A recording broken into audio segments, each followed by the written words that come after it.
The NCAA Softball Super Regionals is presented by Capital One. What's in your wallet? Well, some tremendous images in Game 1 here in Tuscaloosa. Yesterday, the final image, Montana Fouts celebrating after getting the strikeout with their catcher, Bailey Hemphill. Alabama taking Game 1, and now we are ready for Game number 2. Alabama will be the visiting team here at Tuscaloosa as we take a look at their lineup presented by Capital One. It is very familiar with Mack and Hemphill at the top of the lineup. KB Sides had the 3-run triple in the 4th inning, the big hit in that game. And Maddie Morgan, as you saw a moment ago, that turned out to be the difference in the game. Her RBI in that 4th inning. That's where all the runs were scored for Alabama. And in the circle, senior Grace Ballman for Kentucky. Grace Ballman getting the start today. She likes to work all 4 quadrants of the strike zone with different pitches, but she also likes to mix speeds as well. She's very athletic out there in the circle. She can move and she can make plays, and that's going to be crucial going up against this small ball game for Alabama. Starts with strike 1 to Alexis Mack. 68 wonderful degrees in Tuscaloosa. Low humidity. The breeze is blowing out to the right field foul pole. Just a beautiful day here in T-Town. Mack tried to check and did. It's 1-1.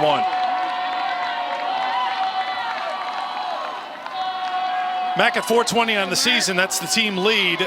She was 0 for 3 on Friday. That ended a 12-game hitting streak. Alabama bringing a 17-game winning streak into Game 2 of the Super Regional. Mack down the count, 1-2.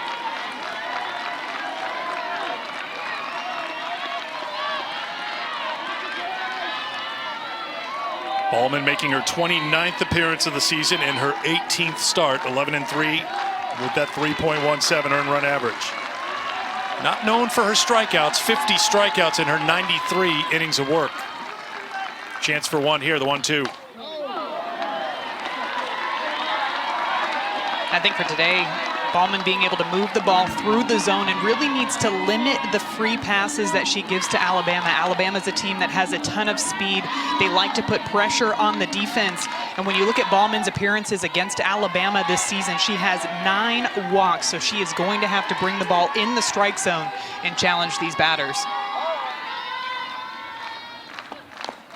Goes off speed, and Mack fouls it off again.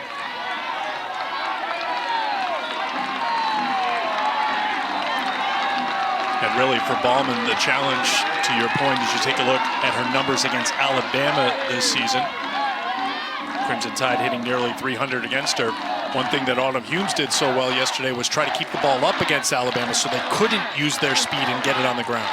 Yeah, they really changed things up. Somebody who typically works down in the zone liked to mix that rise ball yesterday. And I think we're already seeing a good dose of rise balls out of the hand of Grace Ballman already here today. And I think that's a good mix of catching Alabama by surprise a bit, but also it's really hard for these left-handed speedsters to get on top of that rise ball and pound it into the ground. A lot of times you're going to see a lot of pop flies, and that's what she's trying to induce out there, being more of a pitch to contact type of pitcher. Another 1-2. That is chopped to deep short, and with max speed, no chance. Infield single to get things going for Bama here in the first. Well, and Eric, you had mentioned it, Alexis Mack was not able to get a hit in yesterday's game. This is a battle of an at-bat. She gets a pitch lower in the zone on the outside half and uses the ground. Look at the hang time on this ball. Even if Miranda Stoddard were to come up with that ball, there is no way she is going to be able to throw Alexis Mack out over at first base. This is the game plan that Alabama wants to set in place. Get runners on base to set the table for Bailey Hemphill. Hemphill takes strike 1. Of course, you played on this field. This field is tailored to a ball that we just saw from Mack. Very hard infield. The ball will bounce up, and you saw as that ball was bouncing up, even if it's fielded at third by Stoddard, she is not going to get the speedy Mack at first. I think different fields across the country are known for different things, and Alabama's field is known for being hard. And it's not just for the left-handed slappers, but also the right-handed batters can utilize that as well. We saw that last week in their regional against Clemson, using that drop ball out of the hand of Valerie Cagle to their advantage by pounding the ball straight into the ground. And that seems to be a game plan again going into today. 2-1 to count to Hemphill, who was 1 for 2 with a walk yesterday, but that was a key hit, and she's had plenty of them against Kentucky this season. You see the slugging percentage off the charts, hitting at .500, .816 with 3 home runs and 3-1. You have to imagine Kentucky is going to be a little extra careful with Bailey Hemphill after the spark she provided yesterday. Absolutely. Alabama was hitless until Bailey Hemphill drove that ball out into left field, and she got all of that ball. Honestly, Kentucky is lucky she didn't get underneath it, because I think that thing would have been sent 300 feet over the left field fence. And Ballman will issue the walk. So another walk for Bailey Hemphill. That's her 51st this season. And during this 17-game winning streak, her on-base percentage is going to go up from the .646 that it currently is over the last 17 games. Well, and you want to limit the free passes, but you get put in a tough position when Alexis Mack gets on board and then you face Bailey Hemphill, because you don't want to bring her anything close to hit. But now Grace Ballman is having to deal with Kaylee Tao with 2 runners on board and nobody out. Starts with strike 1 again to Tao, the senior at first base, 1 for 3 yesterday, 3 for 12 in the NCAA tournament. Hitting at .364 with 7 home runs.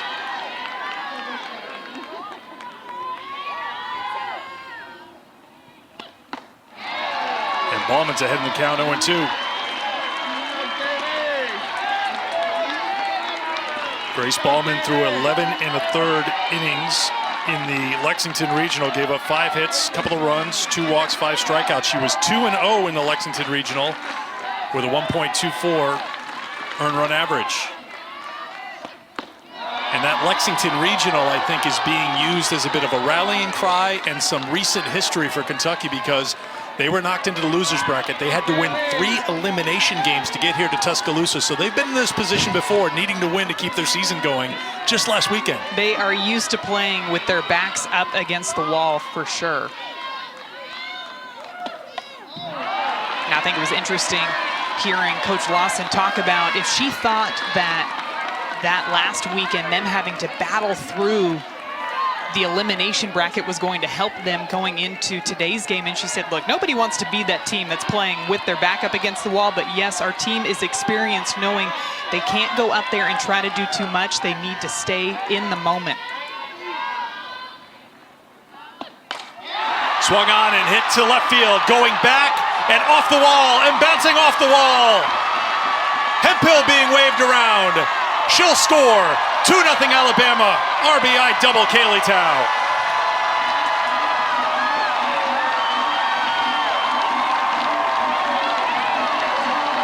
Kaylee Tao coming up with the big hit to put Alabama on the board early in this ball game. She falls behind in the count, 0-2, fouls off some pitches, and then gets one on the outside half of the plate and goes with it.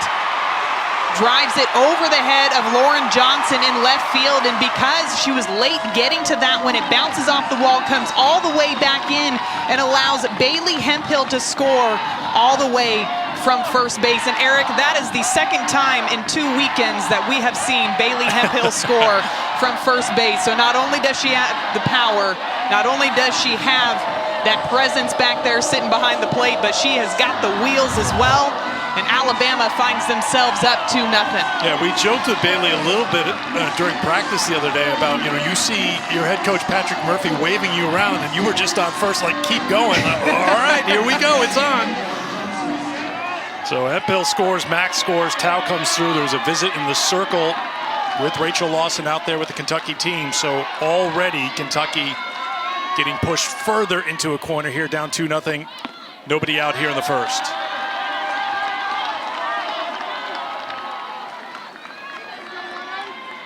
Here's Jenna Johnson, the sophomore, who was 2 for 3 on Friday, 4 hits in the NCAA tournament.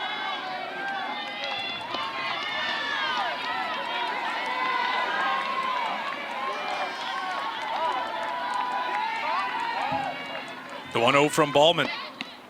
And that gets away from Kowalik, and moving on to third is Tao. So Kentucky rattled right now in front of this sellout crowd, more than 3,500 packed in here, and down 2-0. Well, coming into this weekend, we knew that Kentucky was not only going to have to limit the free passes that they gave up, but they were going to have to play clean defense as well. This one goes up, and Kayla Kowalik's not able to secure it, so that allows another runner to advance 60 feet. And now, because there's nobody away, runner on third base, there's a lot of different options that Jenna Johnson can go to here to score in this run.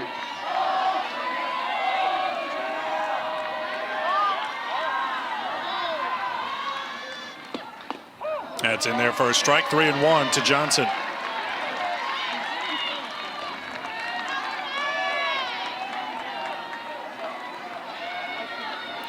Ballman in 2 appearances against Alabama this season, giving up 6 runs, all earned, entering the start here today. Of the 8 hits she had given up, 5 were for extra bases. Oh, good pitch there. Johnson can't get it. It's 3-2. Alabama seems to be timing up those pitches, whether they're curveballs or rise balls, pretty good. So I like that idea of going to the off speed, getting Jenna Johnson out in front. Grace Ballman fighting her way back into a full count.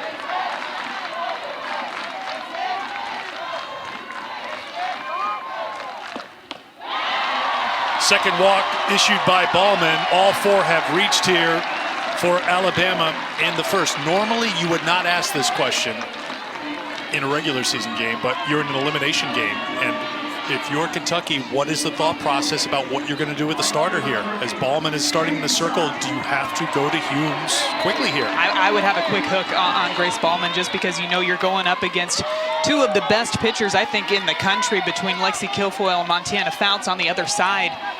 So runs are definitely at a premium.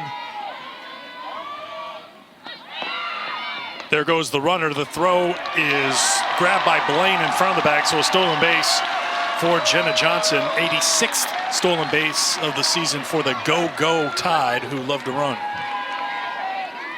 Going back to your point, Eric, I think that they're going to have to make a change quickly if Grace Ballman continues in this direction. She's having a hard time finding the strike zone, a couple of free passes already, and when she does find the strike zone, she's leaving it too much over the plate. Sides grounds it foul. The count now 1-1 to the senior right fielder, who had the key hit yesterday, the triple with the bases loaded.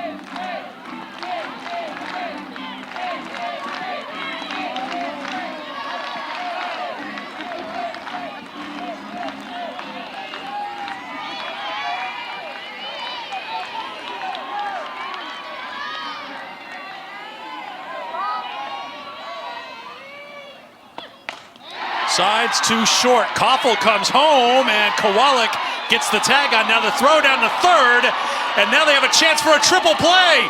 Thrown on and into left field and cut off by the center fielder, Abernathy. Whoa, what a turn of events here in Tuscaloosa. Kentucky comes through with a double play, and there are 2 down now for Ballman and the Wildcats. Kentucky needs to play solid defense, and that was a great example of what they need to do. Erin Koffel over at shortstop knows immediately that Alabama has a tendency to put pressure on the defense, and they like to run, so she fires immediately to home, and a great tag by Kayla Kowalik to cut down that runner, fires it back to third to get Jenna Johnson, and now all of a sudden the momentum has gone from Alabama's dugout and shifted over to Kentucky. And strike 1 to Woodard.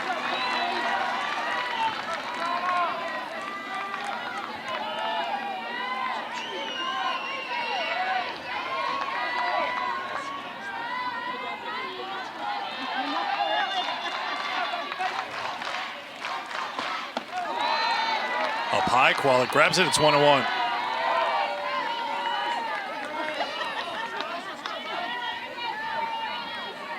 Well, certainly there were some concerns and some questions about Kentucky defensively. 64 errors on the season, 961 fielding percentage, playing here in this very tough environment, but big play by the freshman to come home.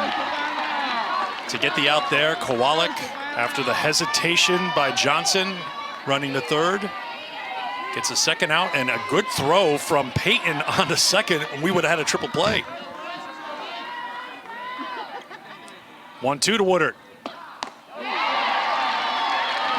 Well, could have been a lot more for Alabama, but it's a good start for the Crimson Tide. They scored 2 in the top half of the first inning, needing a win in this game here today to get to the Women's College World Series.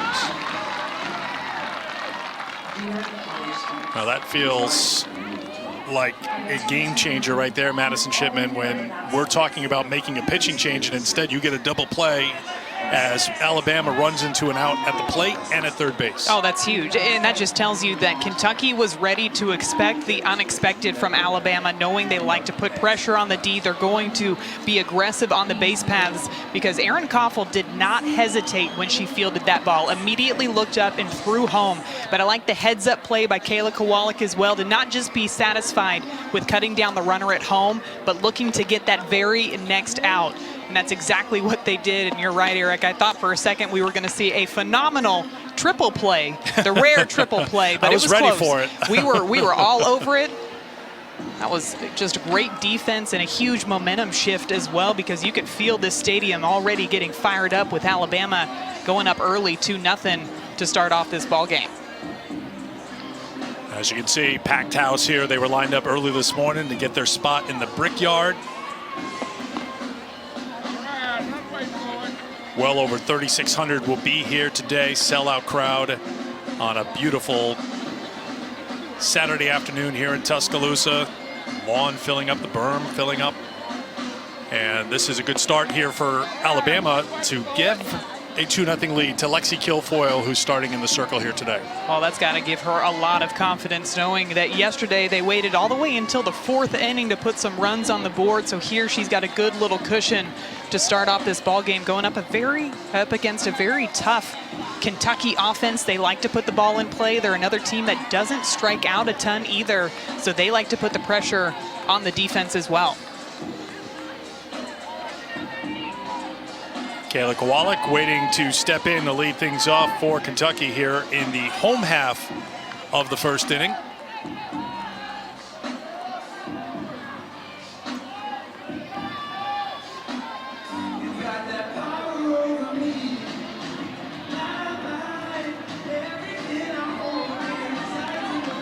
We welcome those of you who watched Georgia stun Florida in Gainesville 6-0 in Game 2 to advance on to the Women's College World Series. Eric Freed, Tennessee All-American Madison Shipman here in Tuscaloosa. A good start for the hosts, the visiting team here today in Game 2 of this best of 3. They scored 2 runs in the top half of inning number 1 to take a 2-0 lead over Kayla Kowalik and the Wildcats. Kentucky needing a win here today to force Game 3, a win for Alabama, and they'll join Georgia and Florida State in Oklahoma City. Lineup brought to you by Capital One with Kowalik, Spangler, and Johnson, the top 3 to face Lexi Kilfoyle. And if you're just joining us, it's Kilfoyle in the circle and not Montana Fouts for Alabama, Madison. Well, Lexi Kilfoyle has a lot of good stuff as well. She brings the ball with high velocity, working it in the mid-60s, but she likes to work it down in the zone. She's got a very heavy drop ball, and she will also mix in that changeup as well. I think she's going to need to utilize both of those pitches going up against Kentucky today. Strike 1 to Kowalik. It's 2-1.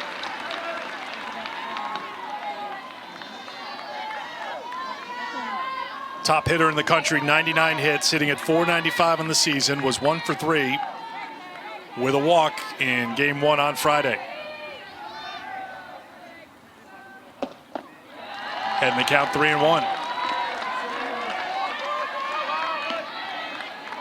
Kayla Kowalik, one of the most dynamic leadoff batters in the country. She can truly do it all. She can bunt, she can slap, and she can hit away. That's the number that has really jumped up for her this season. You can see those 12 home runs. So she's not just in that leadoff position to put the ball on the ground, put something in play, but she's looking to hit the ball deep as well. Slap foul, and the count is full to the Kentucky leadoff hitter. This is Kilfoyle's second appearance of the NCAA tournament, and her first one went pretty well. Combined with Crystal Goodman right? for a no-hitter against Alabama State, had 15 strikeouts in that game. Just 15, Eric? That's all. That's it? Been a lot of strikeouts for Alabama pitchers during this 17-game winning streak. Kowalik is very difficult to strike out, battling against Kilfoyle.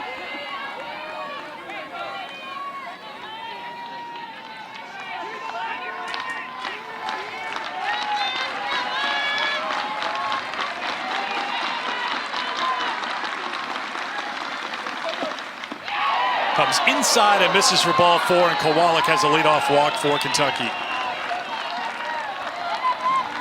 Kilfoyle tried to catch Kowalik by surprise, throwing that off speed, and just misses it inside. But this is the game plan for Kentucky as well. They want to get runners on base. They want to put the pressure on this Alabama defense because they've got a lot of lefties in this lineup and a lot of players with some speed to wreak havoc on the base paths.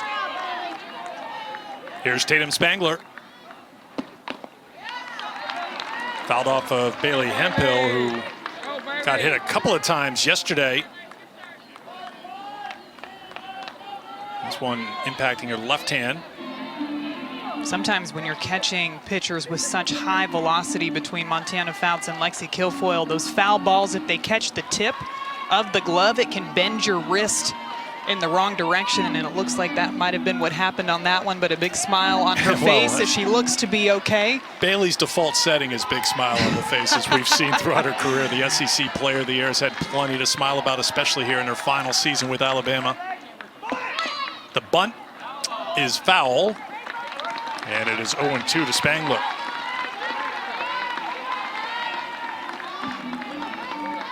Spangler came through with that big hit yesterday to get the first run on the board for the Wildcats. Here finding herself in that 0-2 hole. You want to make sure you have a productive out here. Try to move Kayla Kowalik over into scoring position, especially after she wasn't able to successfully execute that sacrifice bunt. Down low, 1-2 to Spangler. Kentucky, the top hitting team in the SEC at 326, 9th in Division I. Alabama, #1 in staff ERA at 1.7. Off speed, Kilfoyle gets the strikeout, 1 down. And that's the pitch that she is going to have to use today. She has great command of this one. She missed it to Kayla Kowalik. This one right on the money. Tatum Spangler's expecting something hard and down in the zone, and she fools her with this off speed. And Kilfoyle's got her first strikeout on the afternoon. That'll bring up Lauren Johnson. Ball 1 to Johnson, the senior left fielder, at 344 on the season. 0 for 3 on Friday, but 6 for 19 in the NCAA tournament. Kentucky played 5 games in the Lexington Regional, winning the final 3 all elimination games, knocking off Northwestern and then Notre Dame twice to advance on to the Supers. There goes Kowalik, good throw by Hemphill, got her.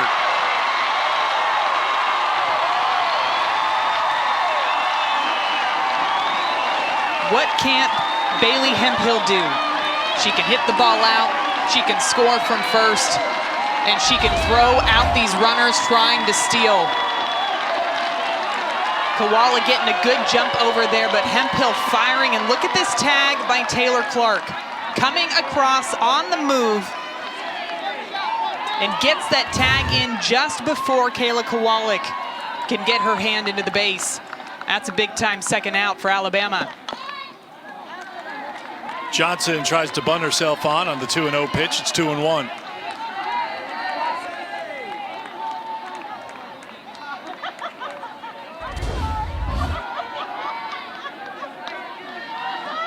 Hemphill Fouled just off getting Bailey beat Hemphill up back there.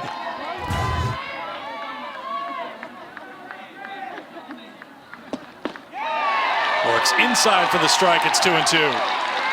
And now this crowd will start to make some noise. Close to 4,000 packed in here to the Rhodes House. Out on the Brickyard, out on the berm, looking over the fences, wherever they can find a spot to catch a glimpse of Game 2 of the Super Regional.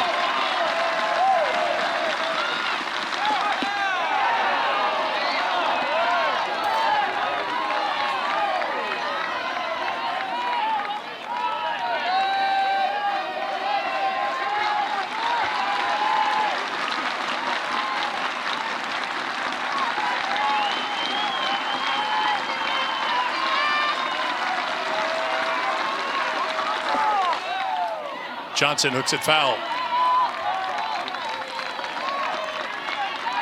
It's a good adjustment by Johnson. Definitely out in front on that off speed, but when you show the other team that you can get barreled to it, it's going to force Lexi Kilfoyle to go to some of her other pitches.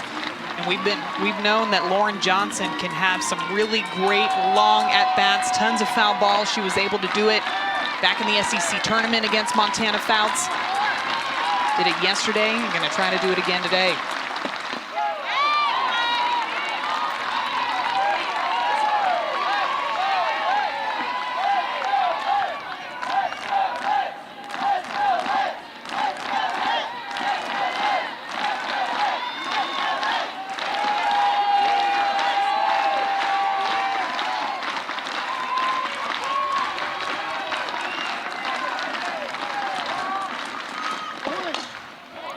Chop to second, Woodard waits on it, throws to first to retire the side. Good start for Lexi Kilfoyle. Bama on top 2-0 after 1.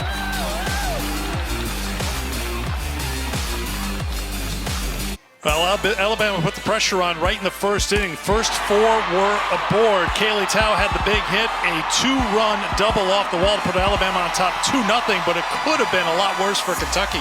Kentucky's defense stepping up big. This ground ball goes straight to Erin Koppel at short, and she cuts down the runner at home, but Kayla Kowalik pops up, gets Jenna Johnson out at third base, and Eric, we thought it was going to be a triple play, but KB Sides was able to slide in safely. Alabama still up 2-0 here in the top of the second. Let's take you through the Alabama lineup presented by Capital One. Very familiar look. Mack, Hemphill, Tao, and Johnson all reaching base. The first 4 batters before that play that Madison just walked you through. Tao with that 2-run double today, giving her 3 RBI in the NCAA tournament. And the starting pitcher for Kentucky, Grace Ballman, who is on the ropes a little bit there. We were talking about when do you go to Humes out of the bullpen, but the defense helped her out. Oh yeah, the defense had her back big time. And for Grace Ballman, the key is going to be to move the ball around the strike zone and limit the free passes. This Alabama team likes to get people on base. They like to string together base hits. And the way you combat that is you move the ball all through the strike zone and you mix speeds as well. She's a very good fielder out there in the circle, so she can help herself out, but she's got to force Alabama to put the ball in play. Maddie Morgan with the ground ball to Emmy Blaine at second for the first down of the second inning. Autumn Humes was outstanding on Friday, took the loss, went 6 innings, gave up 6 hits. 5 of those hits came in that key 4th inning. Walked 2 and struck out 9. You know, she had a great approach against the Alabama hitters, so we wonder when we'll see her, if we'll see her here in this game. It'll all be determined by how Grace Ballman pitches the rest of the way here for Kentucky. Here's Taylor Clark, number 8 hitter. Shortstop takes strike 1. With a win here today, Alabama will make their 13th trip to the Women's College World Series. Kentucky needs a win to force a decisive Game 3 tomorrow. 1-1 to Clark. Eric, you talked about how Autumn Humes kind of switched the game plan going up against Alabama. Somebody who typically works the ball down in the zone really utilized that rise ball to strike out Alabama 9 times in yesterday's ball game. 1-2 the count. So for those who haven't seen Alabama play, why is it important to keep those pitches up against this Crimson Tide lineup? Alabama likes to use the ground. They have a lot of speed, not just coming from the left side, but the right side as well. They pound the ball straight into the ground. They try to put pressure on the defense. They like to force them to make errors. They like to take extra bases. But already I think we've seen Kentucky do a nice job of settling down and making those plays defensively, knowing they've got Grace Ballman in the circle, who is more of a pitch to contact type of pitcher. She's not one that's going to rack up a ton of strikeouts throughout the game. So she's got to have a lot of trust in her defense behind her to make those plays. Grounded wide of Stoddard at third. That was one of the things Patrick Murphy, the Alabama head coach, talked about yesterday, even though his team won, and he thought, as did Rachel Lawson, it was a great game. It's just a great super regional game. A lot of drama went right down. He had to make a strategy call by intentionally walking the top hitter for Kentucky to load the bases and put the tying run at third base and the go-ahead run at second base. But he wanted to see his team put the ball in play a little bit more because there was too much of that, too much swing and miss, because Humes had 9 strikeouts. That's strikeout number 2 for Ballman as Clark is retired. And that's another pitch that's up in the zone, and that was the pitch that Autumn Humes went to a lot in yesterday's game. And already Ballman taking notes from what she saw out of Alabama's hitters yesterday, utilizing that rise ball there against Taylor Clark to get another strikeout. You can see the tight spin. She's somebody that has a ton of spin, not a lot of velocity, but she's able to pinpoint those locations. And that's a good looking rise ball right there. Brown with the chop. This is a base hit. There's the speed. Alyssa Brown gets down the line in under 3 seconds, and all it needs is a little hang time in the air after that first contact on the ground for the senior to get safely to first. Well, and Eric, you called it before she even made it down the baseline. As soon as this one hops up over the head of Miranda Stoddard, you know immediately it's going to be a base hit all the way. There's nothing that Erin Koffel at shortstop can do on that play but sit there and watch Alyssa Brown run safely through first base.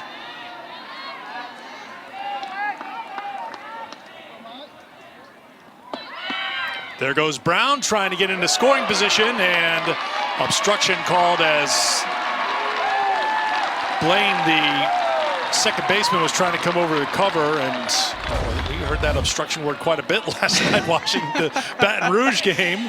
Well, this obstruction rule is so hard, especially for middle infielders covering the stolen bases. You can see immediately that umpire putting his hand out, and the reason is because Emmy Blaine is in that base path before she has possession, physical possession of the ball. Taking another look at it here. You can see her coming across, and right there, her right foot being in front of second base is what tips off that umpire to call that obstruction. And it's so tough for middle infielders because you've got to stay out of the base path until you have that ball. But on those quick plays, it's a split-second difference between being out and safe.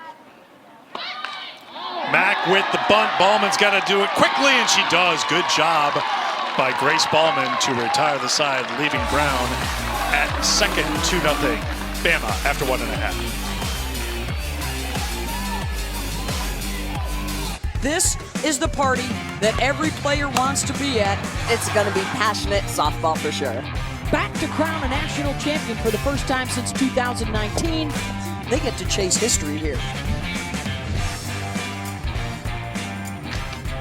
Well, the guest list for Oklahoma City is growing a little bit. Congratulations to Georgia. An impressive run by the unseeded Bulldogs, who entered the NCAA tournament with a 7-game losing streak, and now they're rolling. They won in Athens, even though they weren't technically the host team. Florida State also advancing on as you take a look at the bracket presented by Capital One. That Florida State game over LSU and Baton Rouge went 9, first team to reach Oklahoma City. Kirsten Landers with a walk-off single in the 9th to give Florida State the victory. Well, that game was back and forth all game long. So much excitement. Taylor Pleasance coming up with a big home run for LSU, but ultimately it was Florida State coming out with the win down in Baton Rouge to get themselves a spot in Oklahoma City. And how about them Georgia Bulldogs? Koffel with a base hit to lead things off here in the second for Kentucky.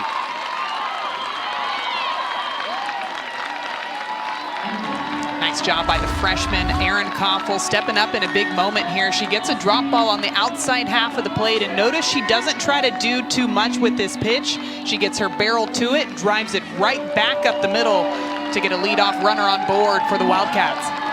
So Koffel, who is 0 for 3 Friday, has her 3rd hit of the NCAA tournament. And Vanessa Nesby will come on to run for Koffel.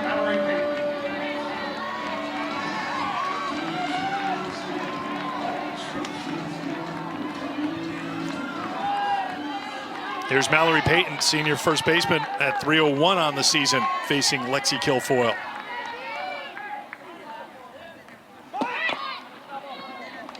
Bunted foul.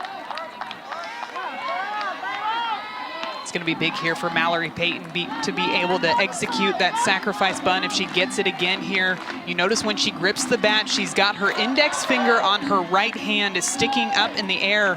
When they faced Alabama back in the regular SEC series a few months ago, she got hit by a pitch, was out for several weekends for Kentucky, but has come back, and she's still dealing with a little bit of an ailment with that hand.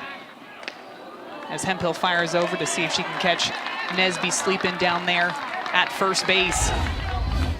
The quick snap throw, knowing that Kentucky likes to be aggressive on the base paths as well. Savannah Woodard coming in behind, but that throw just not there in time to get Nesby. That misses, it's 2-1. Well, Payton's been a power hitter for Kentucky. 12 homers, 50 RBI this season for the senior from Madisonville, Kentucky. 43 career home runs, and doing whatever it takes, including coming up with a new way to hold the bat to continue on her college career. This one will find the hole in left field. Aggressive running over to third, and it's 1st and 3rd for Kentucky. This is a great read off the bat by Vanessa Nesby. Mallory Payton again with the drop ball down in the zone, gets it off of the bat, but just pokes it right through that 5-6 hole. And I love how Vanessa Nesby is watching the ball the entire time. Because that ball is in front of her in left field, she does not need to look over at Coach Christine Himes over at third base. She knows when she can make it to third base, doesn't hesitate, keeps her stride going all the way around second, and dives safely into third base to get runners on the corners. So pitch runner now at first for Payton as J.C. Babbs will run. And a big spot here for Kentucky, and who else would you rather have at the plate right now than Renee Abernathy, who hit 2 home runs yesterday for Kentucky against Montana Fouts.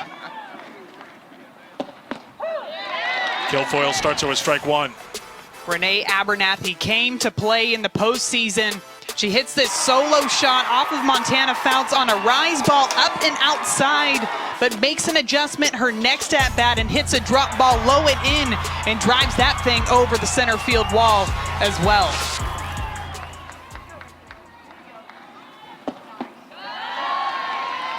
One and one. When you talk to Renee Abernathy about what her approach was going into her at bat, she said, I was just looking to hit the ball hard. That's all I wanted to do. Wanted to stay in the moment, not try to do too much, and hit the ball hard. And I think we could say she accomplished that and then some in yesterday's game. Down low in the dirt, Hemphill blocks it, but that's more than enough for Babbs, the pinch runner, to move on to second. So 2nd and 3rd. And nobody out here for Kentucky in the 2nd. This is an off speed out of the hand of Kilfoyle that just goes straight down into the ground. Bailey Hemphill doing a nice job of keeping that ball in front, because if it scoots past, Vanessa Nesby was ready to take off and score. But because she was able to block it up, keep it in front, J.C. Babbs advances over to second base. And it looks like after that one, pitching coach Stephanie Van Brakel-Prothro is going to come out and have a conversation with her infield as we're taking a look at the Alabama bullpen here. Montana Fouts warming up, and Sarah Cornell over on the left. Let's check in with Chris and Jen in the studio.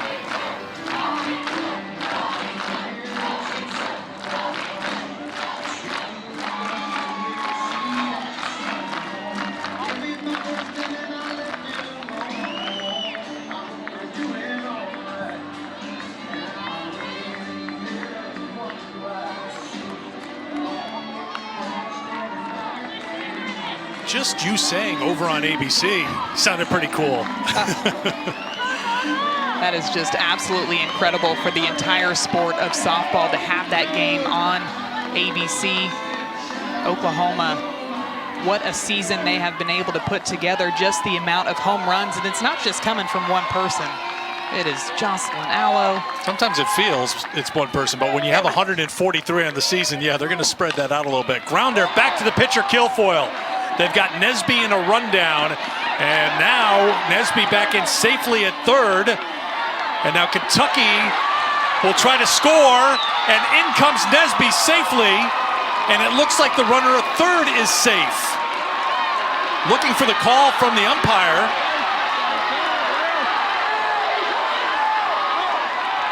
Was there a moment where they were both on the base at the same time, maybe the question here, and you can see that the base runner, Babs, is still standing for the moment on third base as we look to get an explanation. Well, initially I thought I saw the umpire signal that she was out, and there it is again signaling that she's out. Well, are the umpires signaling that Babs is out? She's not going to leave. She is not leaving until somebody physically takes her off of the base, and right there.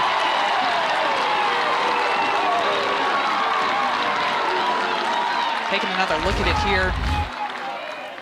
Crazy couple of defensive plays that we've seen. Vanessa Nesby getting into the rundown. And then it's J.C. Babs in the rundown. Yeah, there's the tag right there. Yeah, and then there's the point, and there was never a time where both runners Nobody were was occupying on the base third base at the same time. Yeah, it was close.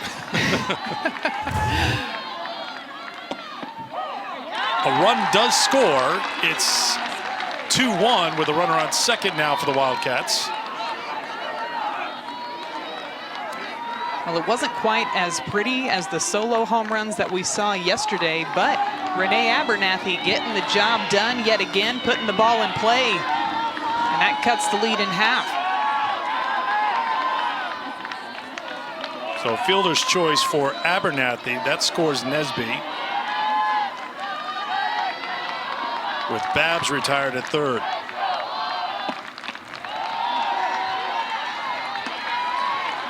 And I was trying to keep up with it. It was 1-2 to 5-2 to 6, I think, on the tag for the out. If you are scoring along with us. Full count, Tatum Humes. Designated player today. We certainly do expect to see Humes, who pitched well against Alabama yesterday, and Fouts, who has been one of the very best pitchers in the country at some point this afternoon, that both head coaches would go to their aces, knowing for Kentucky it's an elimination game, and if you're Alabama, you don't want to mess around with the game 3. 1-2 from Kilfoyle. Another one back to the pitcher. Moving on to third is Abernathy, now with 2 down. Nice job by Kilfoyle to regroup and get that very next out after Kentucky was able to get a run across. But again, working that drop ball down in the zone, that's what she wants to induce a lot of ground balls. That one going right back to her. She gets that out over at first. And now Bama's got 2 away. Here is the pitcher, Grace Ballman.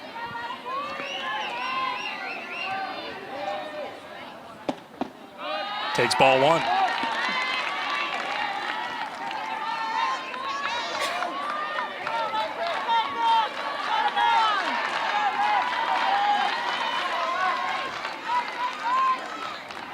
Ballman 0 for 5 in the NCAA tournament.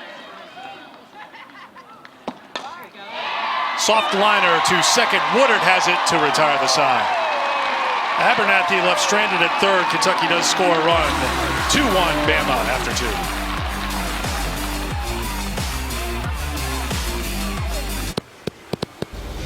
Welcome back to the 2021 NCAA Softball Championship presented by Capital One. Coming up at the top of the hour, college softball making its historic debut on ABC. Top-seeded Oklahoma hosting Washington, game 2 of their Super Regional Series. So that will be over on ABC in just a couple of minutes. 143 home runs, for Oklahoma this season. You know, Washington has to feel good in some ways because they kept Oklahoma to their season low in runs scored yesterday, which is four. Which is crazy, yes. Absolutely Still lost insane. 4-2, though. Oklahoma, just the season that they've been able to put together, because typically when you're going up against an opponent like Oklahoma, you don't want to get beat by the other team's best hitter, but they have so many hitters that can hit the long ball in that lineup, whether it be Jocelyn Allo, Tiare Jennings, Jada Coleman, you name it, 1 through 9, that lineup is dangerous. But Washington, got to watch out because Sammy Reynolds had a nice game yesterday with the home run to center field. They've got Sis Bates, Bailey Klingler, a lot of bats in that offense as well. Yeah, with Gabby playing in the circle, you always have a chance. You know you'll be in the game. Speaking of best hitters on teams, leading off for Alabama is Bailey Hemphill in the top half of the third inning. Go, Bailey. Hemphill walked and scored in the first.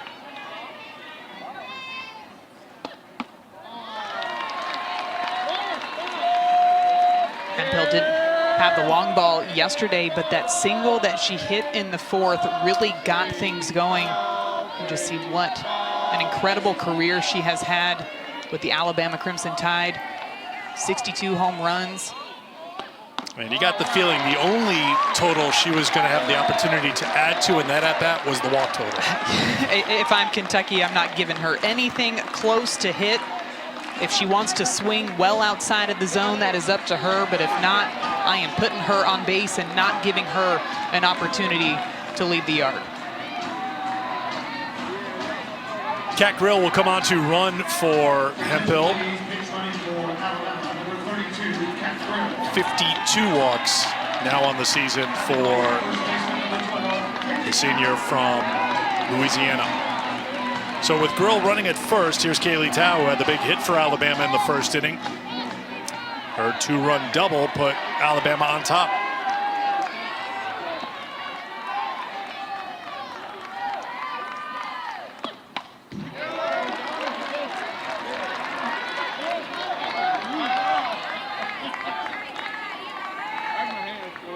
Tao's fourth hit of the NCAA tournament. Alabama rolled through the Tuscaloosa Regional last weekend with shutout victories over Alabama State, Clemson, and then Clemson again to wrap up a spot here in the Super Regional.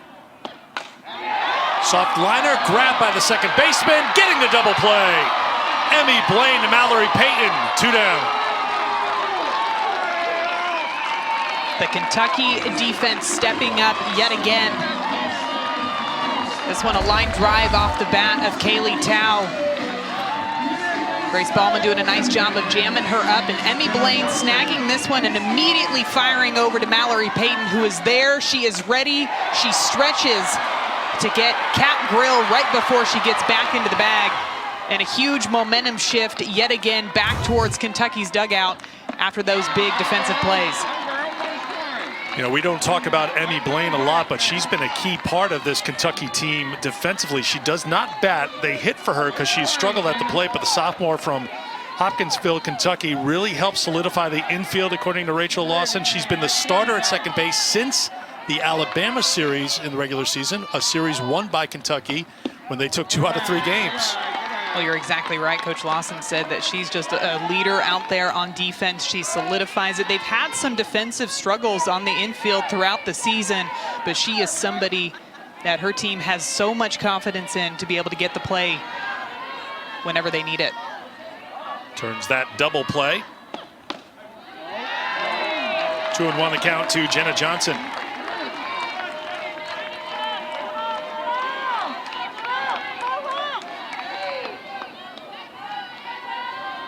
Johnson walked back in the first.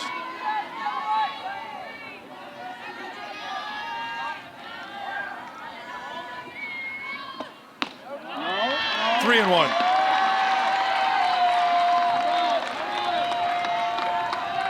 Talk about Blaine and her impact on the defense for Kentucky. Jenna Johnson has had a nice little impact for Alabama in the lineup. She hits cleanup, but when you look at her numbers, 1 home run, 15 runs batted in, and she hasn't played the whole season in that spot, but not really one of those prototypical cleanup hitters that you see, but Patrick Murphy really likes the fit there, that just what she brings at the plate, and you know how Alabama's working. You know, just try to hand the bat off to the next person in line, and Johnson's done pretty well at that. Well, and hey, she's right-handed, and Alabama has a ton of lefty batters, and Coach Patrick Murphy likes her up in that spot to break up those lefty batters.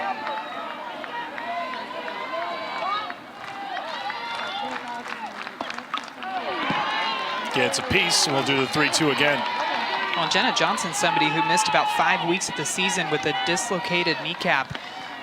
And it happened while swinging the bat. Yeah, I mean, this Bama team plagued with injuries all season long, but tough. she is somebody that has come back into this lineup, has not skipped a beat, and she smoked a ball right back up the middle in yesterday's game, and a huge key part of them taking the lead in that 4th inning. Another 3-2 from Baldwin. And Johnson's aboard for the 2nd time. Back to the studio, Chris and Jen.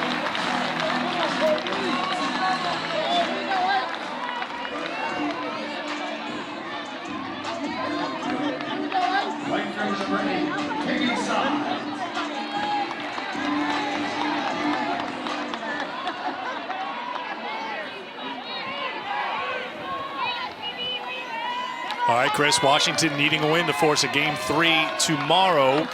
If not, Oklahoma's moving over to Oklahoma City.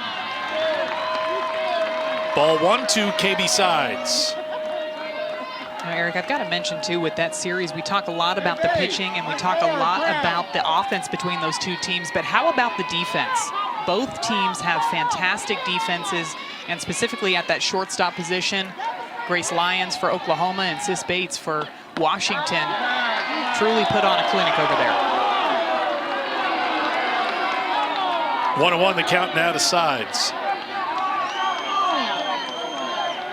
So Oklahoma taking Game 1 4-2. Game 2 just a couple of moments away over on ABC. There'll be a Game 3 in Los Angeles after UCLA bounced back to knock off Virginia Tech. That'll be late night tonight, Eastern Time, 9:30 first pitch on ESPN2. Texas facing elimination today.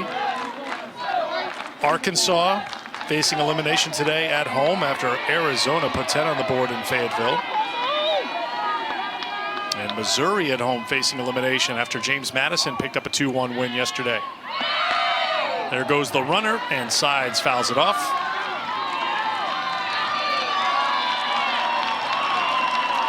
And the runner left early is the call. So Johnson leaving first base early.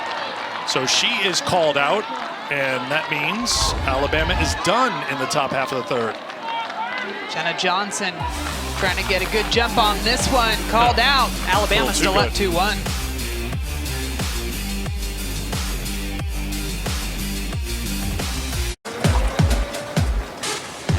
We were playing softball in February here in Clearwater. The amount of great matchups that we have, great teams here, unparalleled. We have some of the best talent in the country. The best ticket, the hardest ticket to get in town. If you are a softball fan, this is a place that you want to be. And you can be there in February. They're back at the beach better than ever. The St. Pete Clearwater Elite Invitational. Log on to the website for more information, and we'll see you at the beach in 2022. Great way to get next year's softball season going. Still got plenty to go through this year. And here in Tuscaloosa, Alabama with a win would move on to Oklahoma City in the Women's College World Series for a 13th time. Lexi Kilfoyle, the sophomore from Land O'Lakes, Florida, getting the start here today for Alabama, trying to eliminate Kentucky. And she starts with strike 1 here in the bottom half of the 3rd inning to the number 9 hitter, Miranda Stoddard.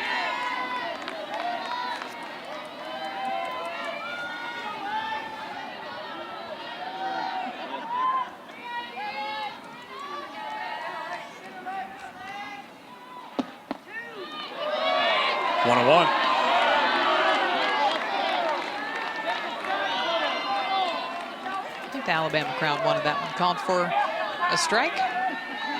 Saw a little nod from Bailey Hemphill behind the plate when she was looking to the dugout. Maybe she was just telling the dugout it was a ball. Or she could have been nodding, yeah, the crowd's right. That one's definitely a ball, 2-1. And you can see her right there communicating with Lexi Kilfoyle, trying to get her to calm down a little bit. made a bit of an over-adjustment on that pitch. Hemphill definitely the veteran leader out there, trying to communicate with her sophomore pitcher consistently throughout this game. Off the end of the bat, Bloop behind short, now drop in for a base hit, leading things off here in the third inning. Miranda Stoddard is aboard for Kentucky. We talk a lot for Alabama how they want to set the table for Bailey Hemphill, but for Kentucky, they want to get runners on board for Kayla Kowalik. And Miranda Stoddard does just that. Gets this pitch off the end of the bat a little bit, but bloops it over the head of Taylor Clark at shortstop and able to get a leadoff runner on board for number 99. Kowalik walked and was caught stealing in the first.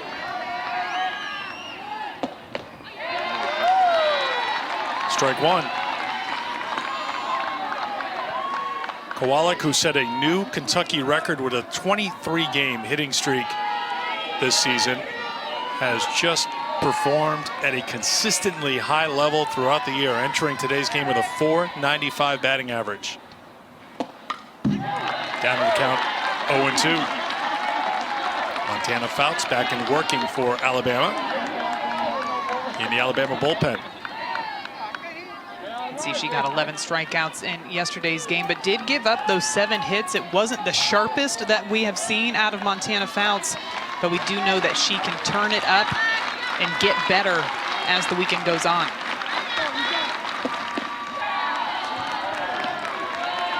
Kentucky out-hit Alabama yesterday 7-6. They had the 2 home runs from Abernathy, but they were solo shots.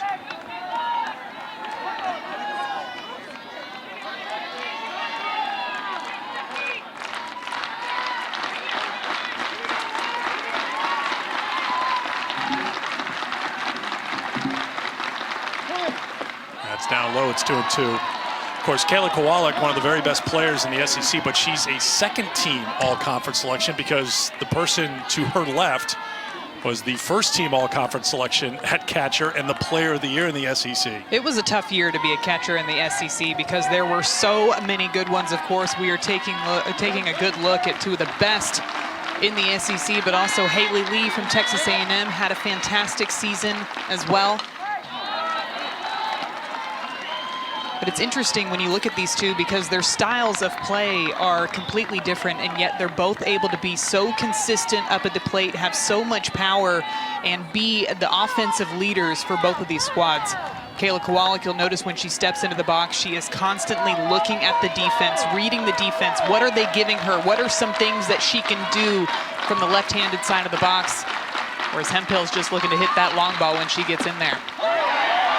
Inside corner, good pitch from Kilfoyle. Strike 3. This is a great drop ball by Lexi Kilfoyle. Gets Kayla Kowalik guessing that maybe she's going to go to the off-speed pitch, but here Kilfoyle starting with the drop ball away, gets her swinging, stays there, goes a little lower in the zone, drop ball again, down and out of the zone. This one fires right back inside, gets her guessing outside, and brings that drop in to get the strikeout looking. Called strike 1 to Tatum Spangler, who struck out looking in the first. 2 strikeouts now for Kilfoyle.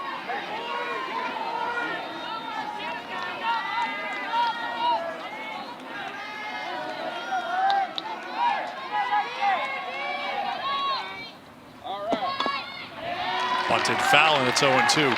And, you know, I'm just trying to prevent a little frostiness, an icy situation at the Shipman family Thanksgiving Day table. But when you're talking about good catchers in the SEC, you really should mention Allie Shipman if you guys all want to get along at Thanksgiving. Yes, there is a very familiar name that catches for Tennessee. That could be a big sister thing, just keeping the little sister in mind. But the 0-2 is fouled off, giving chase but out of play was Mack. Well, thank you for saving our holiday dinners. I appreciate it, Eric. I just expect to get an invitation now. Well, Spangler taking a look at strike 3 to end the ball game. Alabama had intentionally walked Kayla Kowalik to get to her, to put the pressure on her shoulders. She had a great at-bat leading up to it, worked her way to a full count. Kilfoyle comes inside. Spangler retired, 2 down. Lexi Kilfoyle dealing with this drop ball. You notice how the lefties for Kentucky like to crowd the plate, and she is challenging them inside with this drop ball low in the zone, and they are not able to get their barrels underneath that pitch. That's a great looking location for Lexi Kilfoyle. So after the leadoff single by Stoddard, back-to-back strikeouts for Kilfoyle. Ball one to Lauren Johnson, who grounded to second in the first.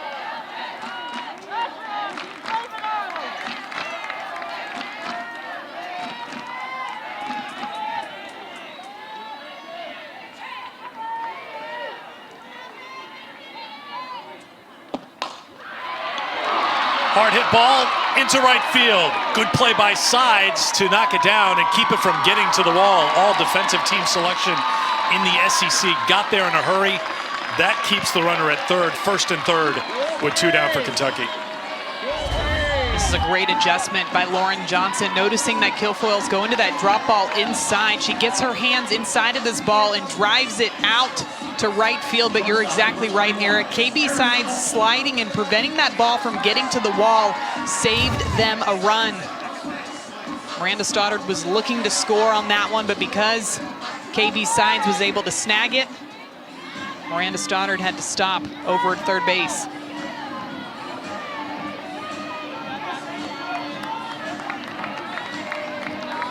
Our plate umpire, Aaron Peterson, was checking with our second base umpire, Jim Cooper, at the request of the Alabama dugout, maybe to see if Stoddard had missed second base. Now Alabama will huddle up in the circle.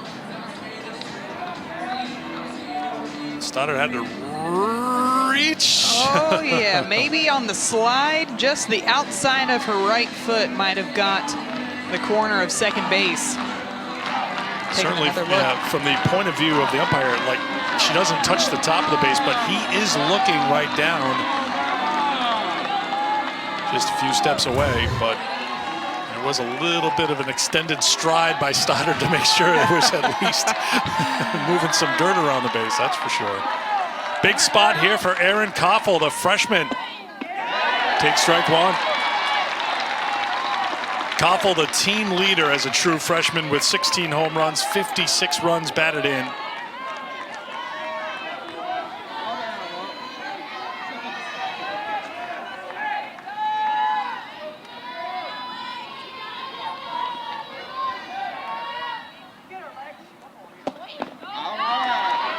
Knocked down by Hemphill. That will allow Johnson to move on to second. So second and third with 2 down for Kentucky. You can just feel that this is a big time at bat for Erin Koffel, knowing that there's 2 runners in scoring position. The true freshman playing here at the Rhodes House. Her team needing a run to tie up this ball game.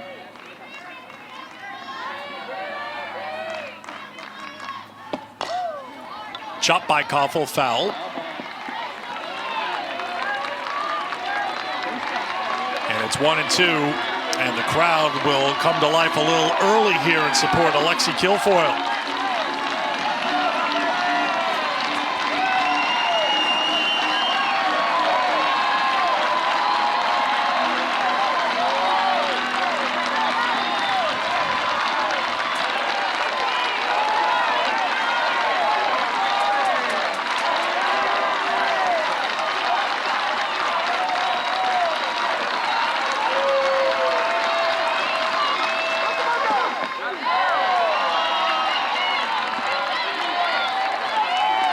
Koffel's second team all-conference for Rachel Lawson this season.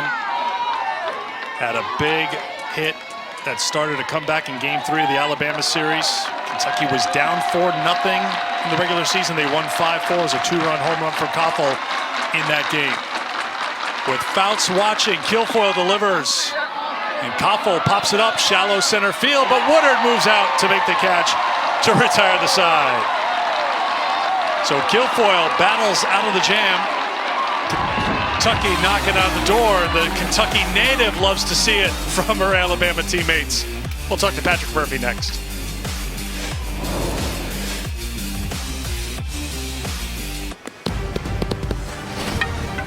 Welcome back to the 2021 NCAA Softball Championship presented by Capital One. 2-1 Alabama trying to advance onto the Women's College World Series, and we're joined now by Alabama head coach Patrick Murphy. Before we talk about today, I want to go back to yesterday because that was a great game.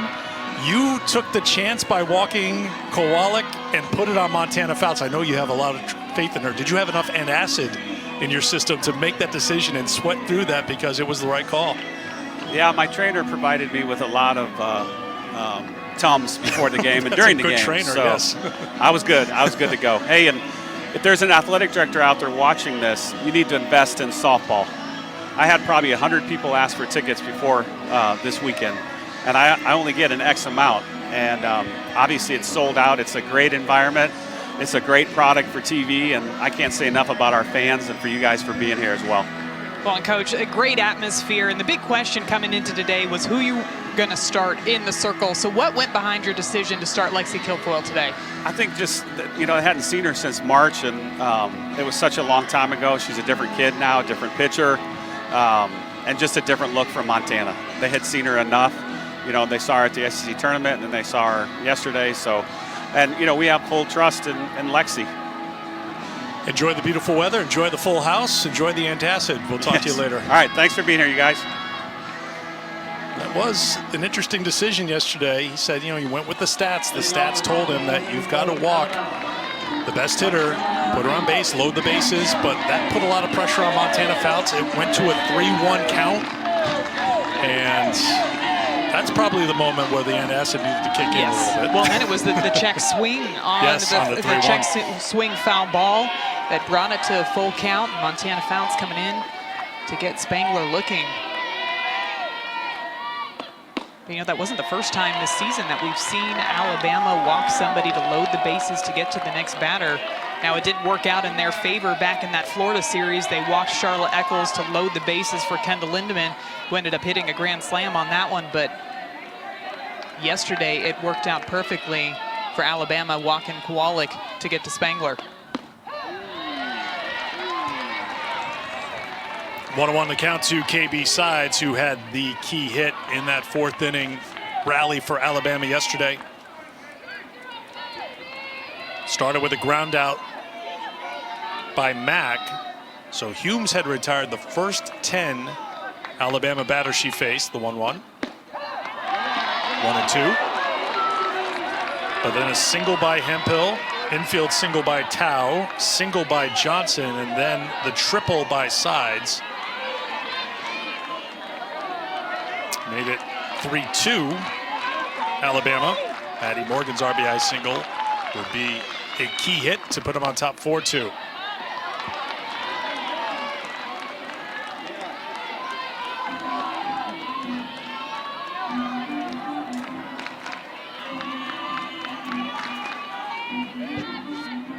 Something tells me I could have asked Patrick Murphy for his thoughts on global warming and a variety of things, and he would have been ready just to say, what a day and what a crowd we have here today. Another 1-2. Slapped out to left. That's Johnson who comes on to put it away. So we got a full house here. There'll be a full house in Oklahoma City. It could be a little fuller because since you all were last in Oklahoma City, they've added 5,000 seats, and there's a chance now for you to join the party because the World Series will be at 100% capacity, so you can see it in person. For more information, how you can get tickets, go to ncaa.com/WCWS, the official online home for all 90 NCAA championships. Well, Eric, regionals were intense last weekend. We've seen some great super regionals so far this weekend. I can't imagine what the World Series competition is going to be like.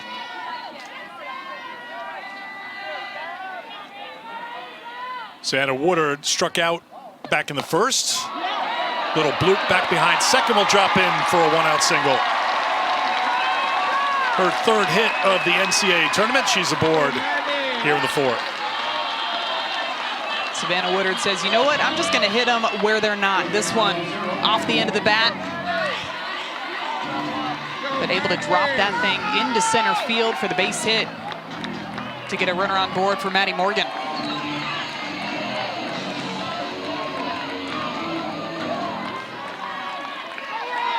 Morgan grounded to second in the second. There goes the runner, swing and a miss, and the throw from Kowalik is off the mark, and it's a stolen base for Savannah Woodard. It looked like they have the protect swing on. You see Maddie Morgan swinging, and what that's going to do is it's going to make the shortstop hesitate just a split second to make sure that you don't put the ball in play. This throw well offline on the second base side of second base. Koffel able to snag that one before it goes into center field, because with as aggressive as Alabama likes to be on the base paths, I wouldn't be surprised if Woodard would have tried to take third on that one. They're aggressive today, like they are most days. 3 for 3 now on stolen bases today. So Woodard into scoring position for Patrick Murphy with 1 down, and 1-1 the count to Morgan.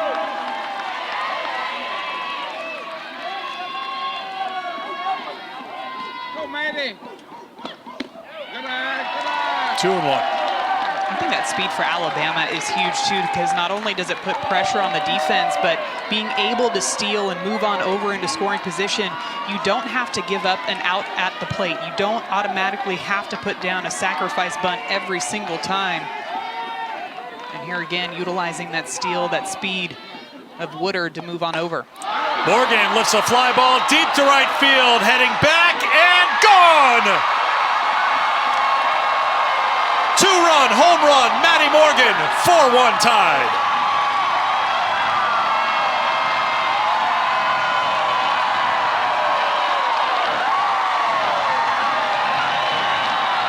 Maddie Morgan with the big hit yesterday comes up clutch again today for the Crimson Tide. She crowds the plate and gets all of this ball. Grace Ballman knows it immediately off the bat. Maddie Morgan making great contact, driving that one over the right field wall, just out of the reach of Tatum Spangler. What an effort to try to catch that ball, but Maddie Morgan fired up, knowing she just extended Alabama's lead 4-1. If Alabama wins here today, this will be the final game at Rhodes Stadium for a handful of seniors, including Maddie Morgan, who has a moment to remember. Pitching change for Kentucky.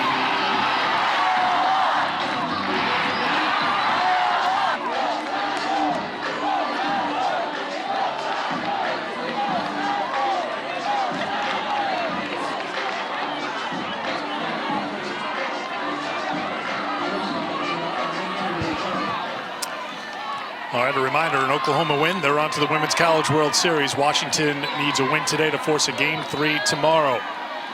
Fourth inning has been key for Alabama. They were 5 for 8 in the fourth inning yesterday, scored their 4 runs. They've got a couple of runs here to go on top, 4-1. The big shot, a 2-run home run from Maddie Morgan, and that home run chases Grace Ballman. And here is Autumn Humes on to pitch for Kentucky. Of course, she was the Game 1 starter who went the distance for the Wildcats. Autumn Humes really threw great yesterday. She's got that drop ball, curveball combination that she's normally known for. She also has an off speed as well, but yesterday she was using that rise ball up in the zone, really catching these Bama hitters by surprise. They let a lot of pitches early in the count go by and then chased after the pitch up in the zone, just like that we saw by that swing of Taylor Clark, getting a lot of swings and misses out of the zone. Humes gave up 6 hits yesterday. 5 came in that decisive fourth inning against Alabama. Ballman gives up 5 hits today, 2 in the fourth inning to the Crimson Tide. Humes gets the strikeout. Clark caught looking, 2 down. What a way to come in and get that momentum back on your team's side. 3 straight pitches. This one she goes to the drop ball again. You got to imagine that maybe these Bama hitters are expecting that ball up in the zone. Taylor Clark watching that drop ball go by on the outside half of the plate. And Humes comes in and makes a big statement there with that strikeout. Alyssa Brown getting some final instructions before stepping into the box. Reached on an infield single in the second. Mentioned a moment ago, so many seniors. Brown is a senior, Clark's a senior. Sides and Tao and Hemphill and Mack. And you're a player like Maddie Morgan, who hits a 2-run shot to try to help your team get to the Women's College World Series in front of an overflow crowd. That's going to be a moment you'll remember for a long time.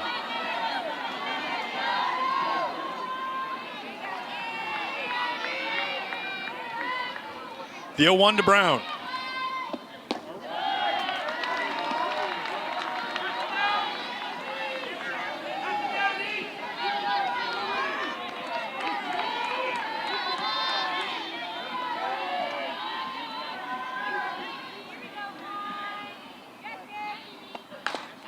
Back to Humes, and Brown is retired, and that does it for Bama in the 4th, but Maddie Morgan goes deep with a 2-run shot. It's Maddie Morgan coming up big with the hit again, 2 days in a row. She's fired up rounding the bases. Bama's up 4-1 headed into the bottom of the 4th.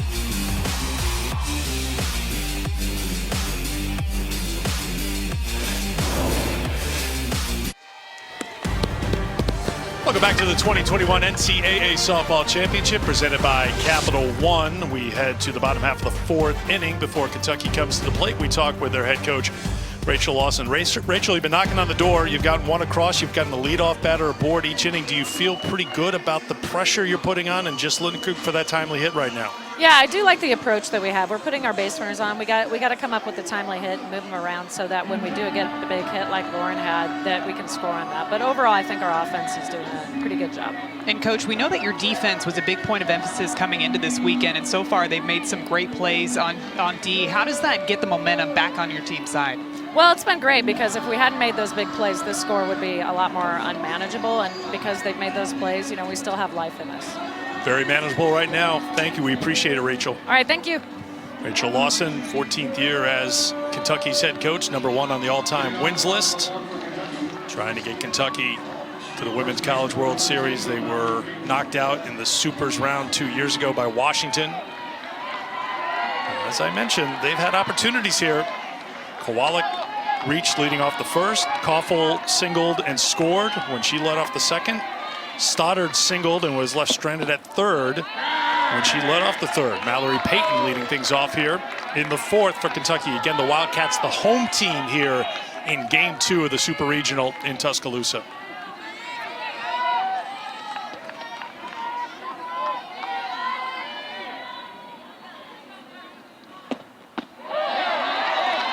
What that 2-run home run does for Alabama, it feels like, is buy Alabama more time to have Lexi Kilfoyle out there, as Patrick Murphy told you. You know, he thinks she's a different pitcher than she was in March, that Kentucky hasn't seen this Lexi Kilfoyle. What have you seen with this Lexi Kilfoyle here today? I think she's had really good command of the drop ball and with that off speed as well. Another example of the drop ball down in the zone, and it's just low enough to where Kentucky's having a hard time getting their barrel underneath that pitch. When I think back to that regular season series, that was really the beginning of where Lexi Kilfoyle was starting to struggle with that nagging injury. She ended up having about over a month that she did not see time in the pitcher circle dealing with that. And here for Alabama, it's a scary thought to have both Lexi Kilfoyle and Montana Fouts firing on all cylinders. Slow roller, Morgan cuts it off, throws on the run, 1 down. Back to Chris and Jen in the studio.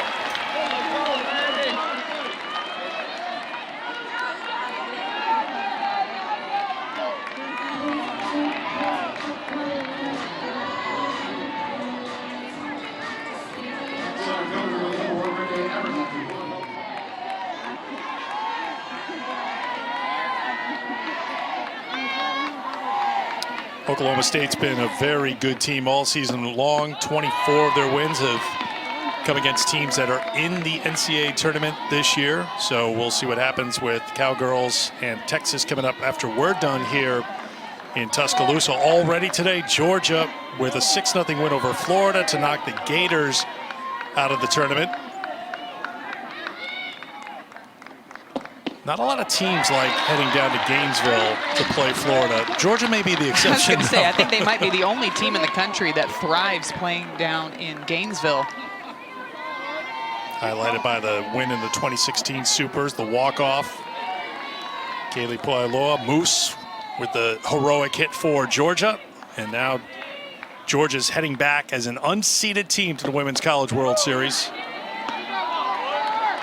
I just got to speak for a second to the job that Coach Lou Harris-Champer has been able to do with that team. I think back to that year with Kaylee Puailoa, she had put her in a lot of pinch hit situations, preparing her for that walk-off opportunity.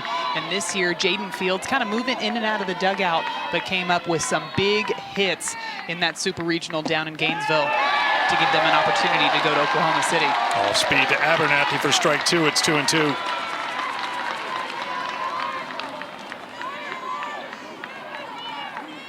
Well, I think just looking at what Georgia did, as we mentioned before, they entered the NCAA tournament with a 7-game losing streak. They lost 10 of 11 after that memorable upset win over previously undefeated Oklahoma.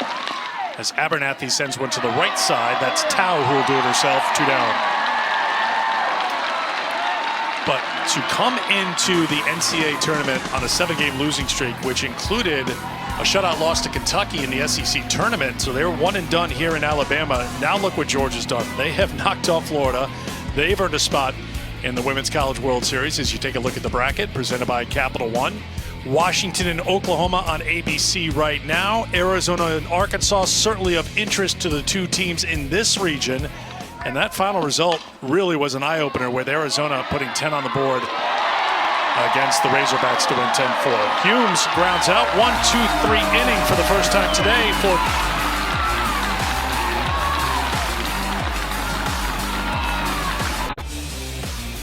Take a look at the game summary with Alabama on top 4-1 at the end of 4. Kaylee Tao and Maddie Morgan, the two big hits for Alabama. Kentucky has had opportunities, but 2 for 9 with runners on, 0 for 4 with runners in scoring position in front of a very full house here at Rhodes Stadium. Brickyard is full. They were lined up early this morning and went around the stadium, down the hill. Everybody just, the chairs that they sit in, they just plop them down there on the sidewalk and get ready. It's all part of the strategy. They bring the chairs not just to watch the game with, but also to make sure that they get a good spot in line, to get a good spot on the hill out there. This is just an incredible atmosphere here in Tuscaloosa. And very comfortable for all the fans that have turned out here to watch Game 2 of the Super Regional. 72 degrees, low humidity. Koffel, good charge to get Mack. That's what you have to do to get the speedy Alexis Mack, and Koffel did it well, 1 down here in the 5th. Koffel making that one look easy. That is a really tough play because you have to just charge this ball, get it on the short hop, and then get rid of it in a hurry as well. Takes 1 step, throwing off of her right leg. That is textbook how you make those plays. Alexis Mack getting down the baseline in 2.7 seconds. But Koffel making that one look easy for the first out of this inning. Here's Bailey Hemphill, who hasn't had anything to hit so far. Walked and scored in the first, walked again in the 3rd.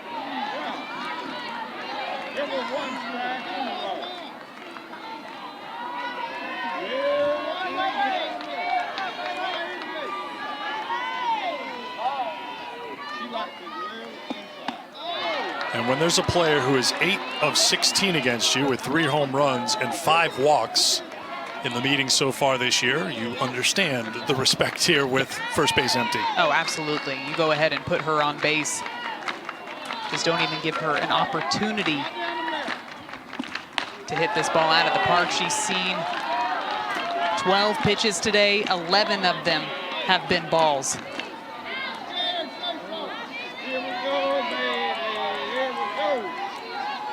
Alabama, as they bat here in the top of the 5th, hoping to hold on and advance the Women's College World Series for a 13th time. As Hemphill walks on 4 pitches, she's aboard here in the 5th. You know, talking to Coach Lawson before this weekend, we talked to her about what was going to be the strategy pitching to Bailey Hemphill. And she said, you know, it's really tough because Bailey Hemphill is a fantastic hitter, but Kaylee Tao coming up behind her is a really tough hitter as well. Coming from the left side, so you have to have a completely different strategy. And already this game, we've seen Kaylee Tao come up big with those 2 RBIs to get things going for Alabama back in the 1st.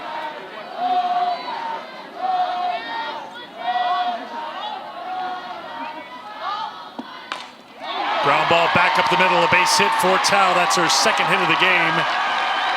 First and second with one down for Alabama. And right as we were just talking about it, Kaylee Tao coming up big yet again. This pitch outside, up in the zone, and she just hits it right back up the middle, right past the feet of Autumn Humes in the circle. But the Crimson Tide rolling yet again here in the top of the 5th inning with 2 runners on board and just 1 away. I'll bring up Jenna Johnson. Jenna Johnson sends one out to right field, reaching up and making the catch is Spangler. And they have a chance here for a triple play because Hemphill, no, they only needed 2. Hang on, we only had the triple play in the earlier innings. Slow down, Eric, slow down. I wanted one earlier, Madison, but good play by Spangler to get it done. Eric wants the triple play, but hey, it's a double play. It's a double play to get the momentum back on Kentucky's side. Kentucky picking up the bats.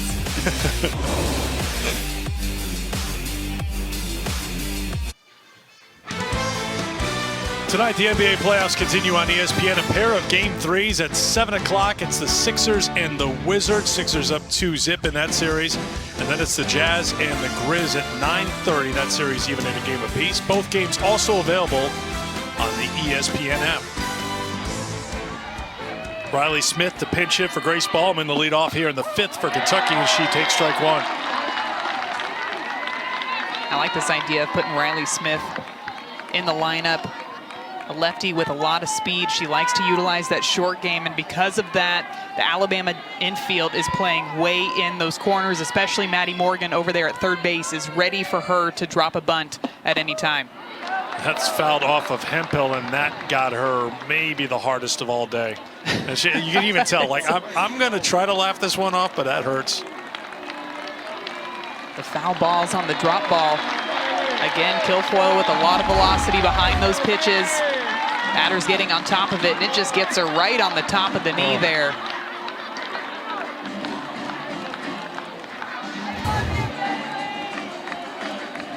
Still a smile on her face. Looks like she's good back there. 0-2 the count to Riley Smith, who was 2 for 3 yesterday, had a bunt single and an infield single in that 7th inning rally for Kentucky. And he came up 1 run short. 1-2.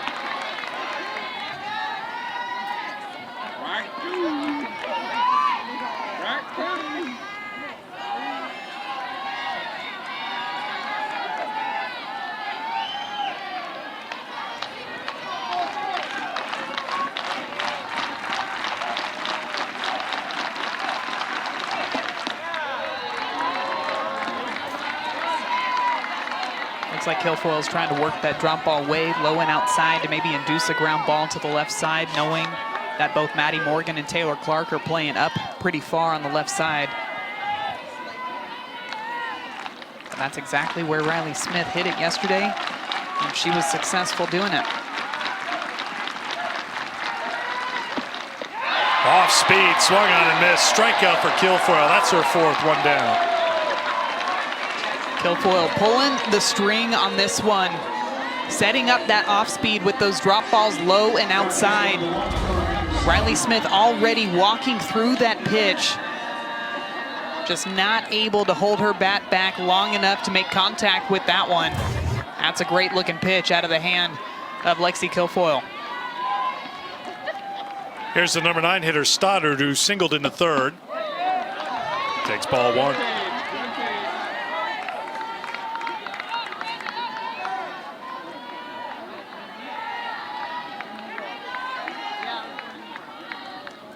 Stoddard now with 3 hits in the NCAA tournament. That's in there for a strike. It's 1-1. Since that Kentucky series in March, Lexi Kilfoyle entered today having thrown just 18 1/3 innings, including the 5 1/3 she threw against Alabama State in the opening game of the Tuscaloosa Regional last weekend.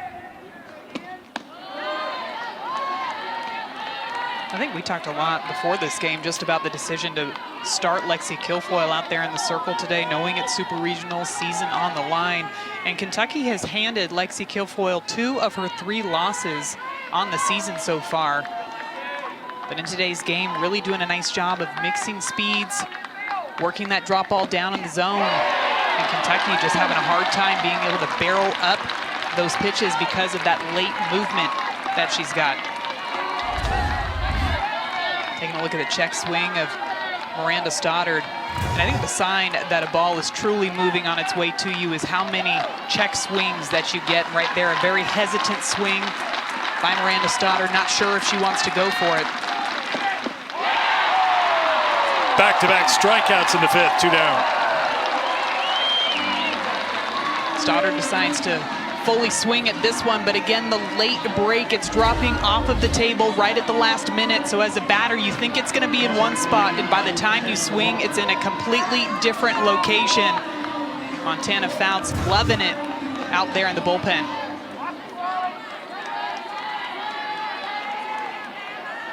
You'll know if things continue to go well for Alabama if Montana Fouts continues to be a cheerleader from the bullpen for Alabama. Kowalik lays down a beautiful bunt, and she will beat it out with 2 down here in the 5th. Kowalik, just that true triple threat from the left side, notices that Kilfoyle is throwing that off speed more and more often, decides to go to the bunt on this one.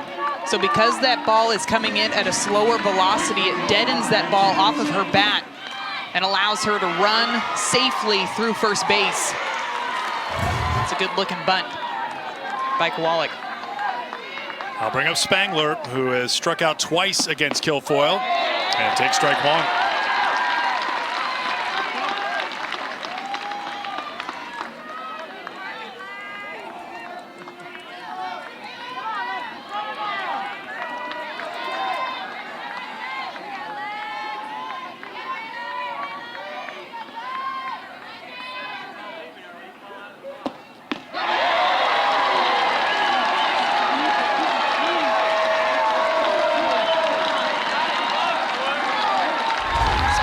Way out in front of this off speed. She's anticipating something hard, and she's not recognizing that one as it's coming into her, and she falls behind 0-2 and gets this Alabama crowd on their feet. Slow roller too short. Clark on the Tao to retire the side. Alabama so close to making it to Oklahoma City. They can feel it. The entire team is fired up. Bama with the lead headed to the top of the 6th.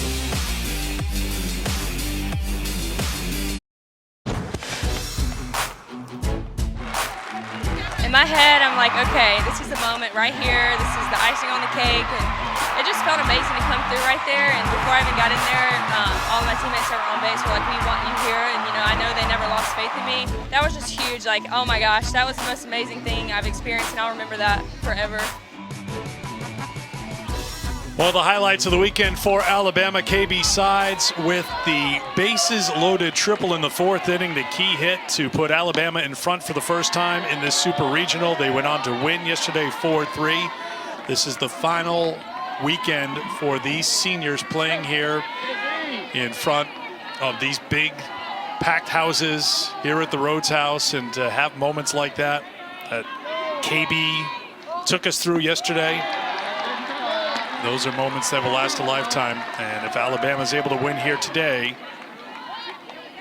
they'll be up and over to Oklahoma City for the Women's College World Series.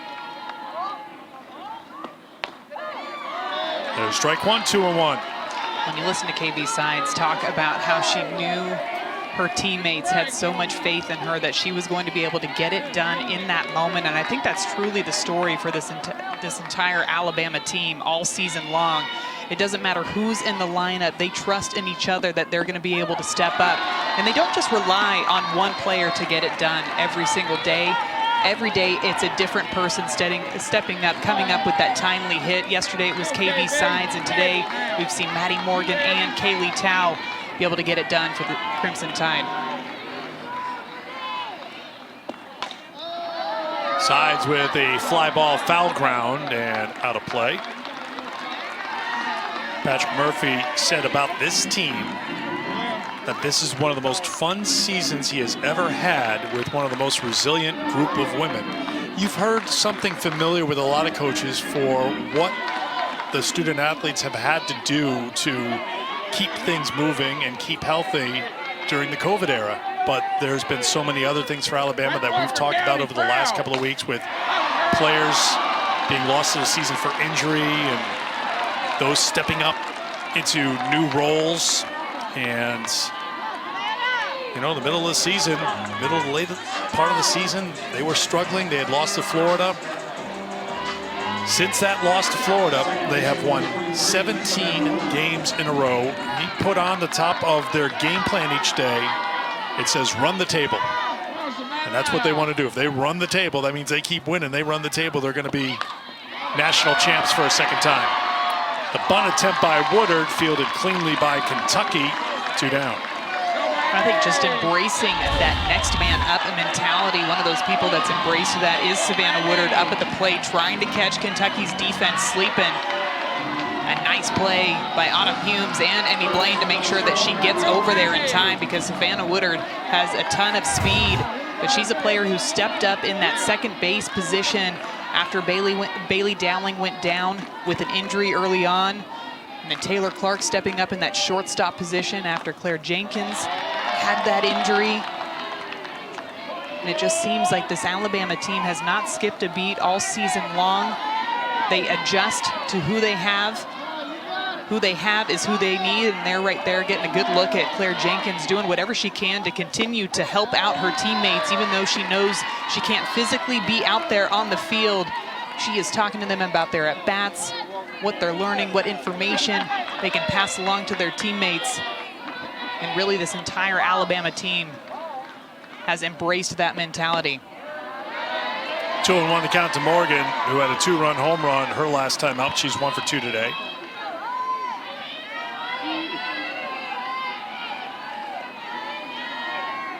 During the 17-game winning streak, 15 of those 17 wins have been against ranked opponents. So it's not like they've been doing it against the easy part of their schedule. They've been doing it against ranked teams. They've been doing it in postseason. They made that run through the SEC tournament to win it for the 6th time. They did that here at home. They won the regional round here at home. They've got 43 consecutive wins in the regional round of the NCAA tournament.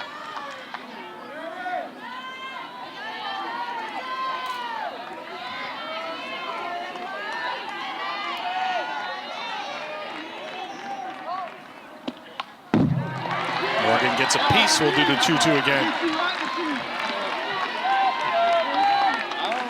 And really, through these first 2 games so far, Madison, it's gone a little bit away from the Alabama script when it comes to their run production. The big hits have been a double, a triple, and a home run. They've done it with the extra base hit. That's fouled off by Morgan.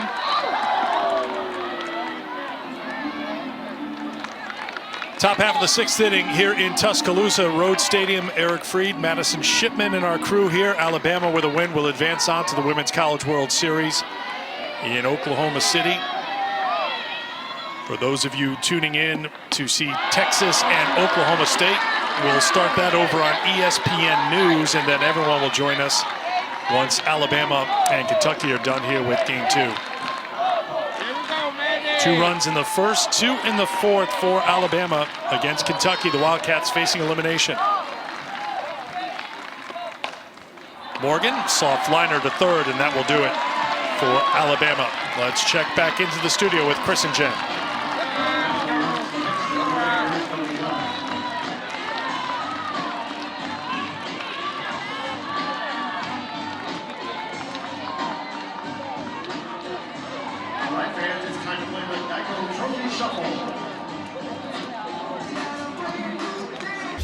Things started for Alabama, top half of the 1st inning.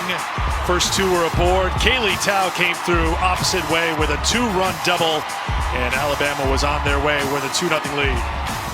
Kaylee Tao coming up big, but it was Maddie Morgan blasting this ball over the right field wall, just out of the reach of Tatum Spangler in right field to tack on some more runs for the Alabama Crimson Tide.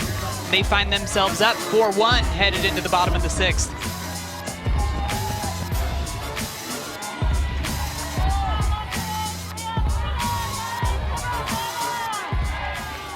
For Maddie Morgan, her first home run this season and the 6th of her Alabama career as Lexi Kilfoyle starts with strike one to Lauren Johnson.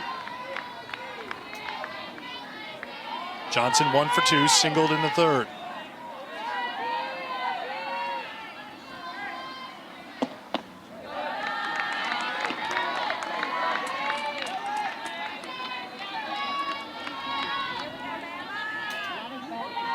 Kentucky scored their run in the 1st. Erin Koffel singled and then was brought in on a Renee Abernathy fielder's choice.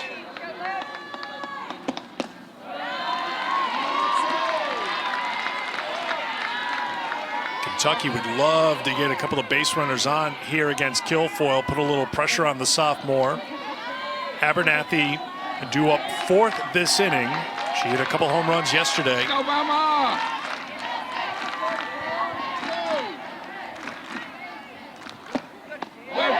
That changeup's been very good for Kilfoyle, throwing it for strikes. Counts now 2-2. I think Kentucky moving forward is going to have to make an adjustment. Do they sit on this pitch or do they hit the hard stuff? She has been able to command that changeup, throwing it for strikes consistently. If I'm Kentucky, I'd be looking to hit that thing as we get deeper into this ball game. Johnson with a ground ball to Clark. 1 down. Great time to stay on top of things with the 7 Innings podcast. It's for all you softball fans as the road to the Women's College World Series continues, getting closer and closer to Oklahoma City. You can listen now on the ESPN app, iTunes, or wherever you listen to podcasts. 1 down for Erin Koffel. Freshman's 1 for 2. Swing, batter, swing.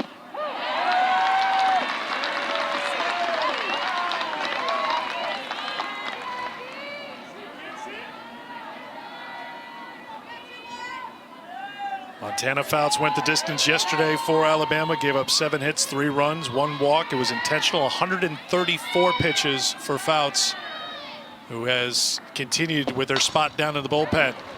Fouled off by Koffel, down in the count 0-2. I think so far this appearance that we've seen out of Lexi Kilfoyle has got to give Alabama a ton of confidence. Weren't sure after she was dealing with that injury what she was going to be like in the postseason. She had that fantastic outing against Alabama State where she got 15 strikeouts. And again today against this really strong Kentucky offense. Really doing a nice job of commanding her pitches, not letting the moment get too big. And I think a lot of the confidence that we're seeing out of her too has a lot to do with her offense being able to put up that 2 spot right at the beginning of this game in the top of the 1st inning, giving her that 2-run cushion. Gives you so much more confidence as a pitcher just to throw your pitches and not tighten up and do too much with them. Another 0-2 to Koffel. It's inside, it's 1-2. Well, that's one thing for Fouts and Kilfoyle and this Alabama staff. They are so used to working with a lead or in a tie game. In fact, yesterday in the 3rd inning ended a streak of 109 innings when Alabama did not trail after a complete inning. So they had not been behind. They were just being able to go out there with a lead or an even game and throw strikes and attack hitters, and that's really worked well during this 17-game winning streak. Yeah, absolutely, and it's a lot different when you're going out there and there's pressure. You've got the crowd, your season's on the line coming into the Super Regional. So I think for them just to be able to fight back from that 2-run deficit, get solid pitching in the circle, not just yesterday, but again today against a tough Kentucky team. Koffel can't get it. Strikeout number 6. And one thing we see with these Alabama pitchers is they seem to get better as the game goes on, and Lexi Kilfoyle's doing the exact same thing, noticing trends with these swings from Kentucky. You can see the smile on Erin Koffel's face, knowing she just swung at one out of the zone. But that late break, when you start your swing, it looks like it's in that great spot, a good hitter's pitch, but then right at the end, tailing out of the zone.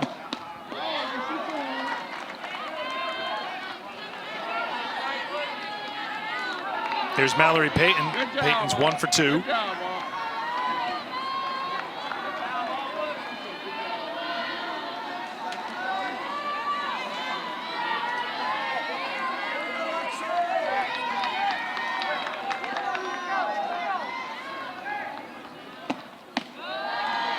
Two and 0.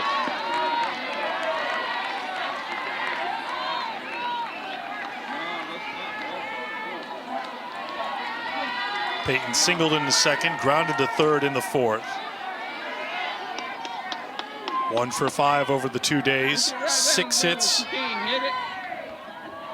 entering play in the NCAA, 7 hits now after the hit today. A little bloop right side, and Woodard is out there easily to retire the side. Alabama now 3 outs away from a trip to Oklahoma City.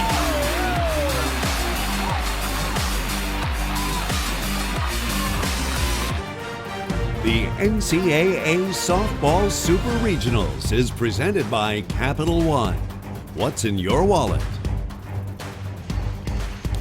Alabama has made 12 trips to the Women's College World Series. They won the title in 2012, and you see the list of winners since then, including 3 for Oklahoma, back-to-back wins for Florida, UCLA in an elimination game today, the defending champions. And it was quite the celebration back in 2012 for the Crimson Tide as they took it all.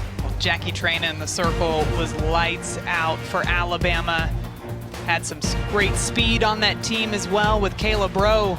But the one stat that sticks out to me is back in 2012 when Alabama won at that national championship. They also won the SEC tournament, which was here at the Rhodes House.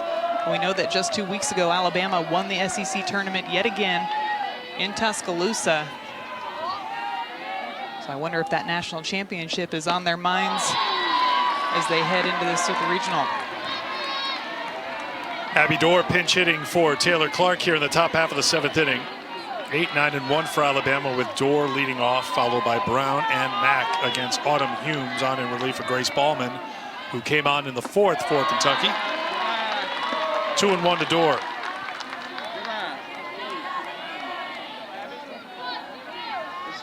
Humes came on after the Morgan 2-run home run, put Alabama on top 4-1. She's allowed 1 hit and 1 walk since entering the game.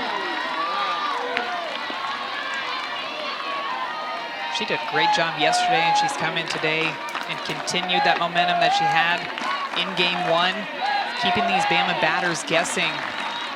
Her go-tos throughout the regular season have been that drop ball and that curve ball down in the zone, but really using that rise ball up. Another one there with that upspin, excuse me.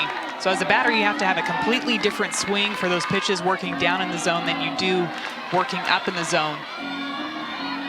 It seems like Bama so far in today's game against Humes and yesterday just wasn't able to consistently barrel up those pitches.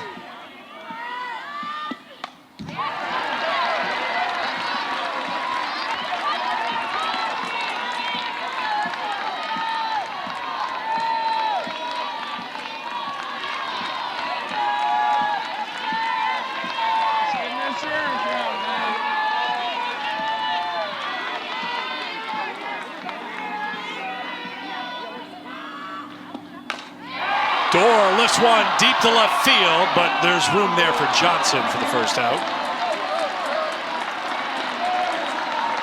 One was not kept in the yard. Surprise, surprise, and Norman back to the studio.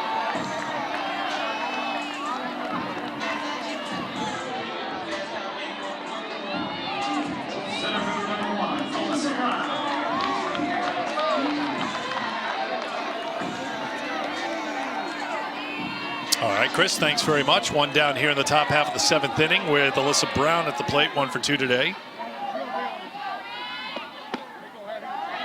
Oklahoma with the win will join Florida State and Georgia in Oklahoma City.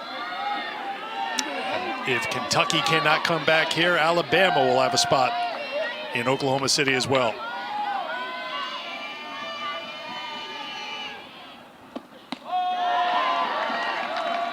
Two 2-0 to Brown.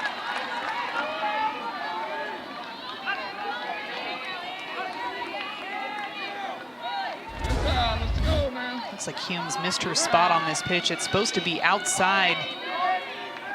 Comes back inside to Alyssa Brown. I think home plate umpire Aaron Peterson was the most relieved person in the ballpark. That Kayla Kowalik's reflexes were pretty good to reach back and grab that one. I think that exchange was a thank you, because I think that one she might have worn right off of the face mask if it got past Kowalik. 2-1. Slap to left, base hit for the senior Alyssa Brown. Second hit of the day, 7th hit of the NCAA tournament. Alyssa Brown has just been on fire. She is another leadoff batter in that 9 position. She is there to turn over the lineup, and she does it yet again. This solid hit out to left field to not only get her teammate Alexis Mack up to the plate, but speed on the bases yet again for the Crimson Tide. That's got to be a cool feeling, because if Alabama wraps this game up, that will be it for these seniors here in Rhodes Stadium, and that's the last at bat for Alyssa Brown. She'll always remember she had a clean single for that last hit. She had an 11-game hitting streak entering the Super Regional. It was snapped yesterday, but she is back on track with a couple of hits here today. And yes, a threat to run at first. We've seen Alabama put the pressure on the base path so far today. We'll see what she does with Alexis Mack at the plate. Mack's 1 for 3.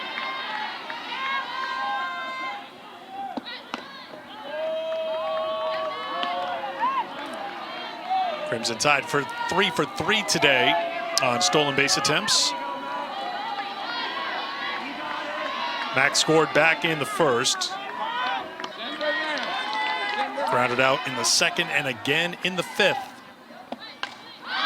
The bunt is popped up and spins foul. That's a really good read, both by Kayla Kowalik and Miranda Stoddard. Alexis Mack, somebody with so much speed, pops up that bunt, but because it had so much spin on it, the defense knew it was going to roll foul, and they were going to have no opportunity to be able to throw her out at first on that one, so a really smart play to let that one go foul.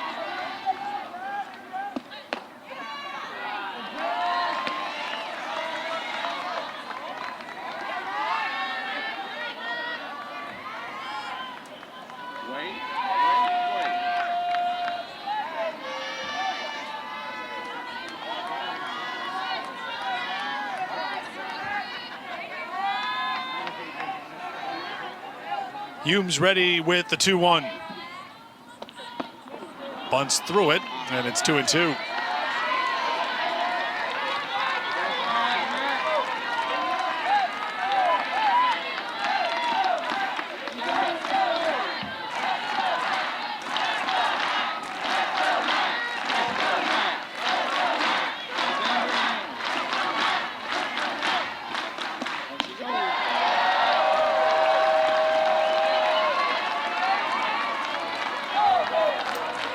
Full count to Mack. Let's see if they do anything with Brown at first on the pitch.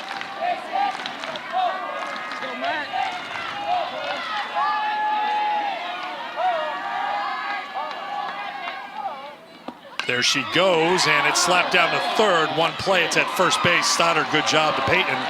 2 down as Brown moves on to second. That was a really nice play by Miranda Stoddard over at third base. The corners were playing in, anticipating the short game from Alexis Mack. A great backhand snag immediately comes up and shows off the good arm that she has over there to fire it across the field to get Alexis Mack out. A great quick reaction And also a nice job by Autumn Humes to bring that ball in there and force Alexis Mack to put it in play. Ball one to Bailey Hemphill. Really good scene right here in Rhodes Stadium. The crowd, as Hemphill was introduced, most of them get up on their feet, perhaps expecting that this could be her final at-bat here at Rhodes Stadium, barring the Kentucky comeback. You know, the one thing that Autumn Humes did to Alexis Mack as well by making her put that ball in play, a solid play by Miranda Stoddard to get her out. It opens up first base. And if I'm Kentucky, again, I am not giving Bailey Hemphill anything to hit. I am keeping this thing well out of that strike zone. Ooh, maybe Bailey's a little surprised. She got one down the middle for strike one after walking 3 times already today. In the first, third, and again in the 5th. I think Humes might have gotten away with one right there. Look at that location, inside thigh high. That's a pitch that we've seen Bailey Hemphill turn on so far this season. Popped it up. Kowalik calls for it, now called off by the first baseman, Payton, and that will retire the side. Last chance here for Kentucky. They need 3, down 4-1 in the 7th.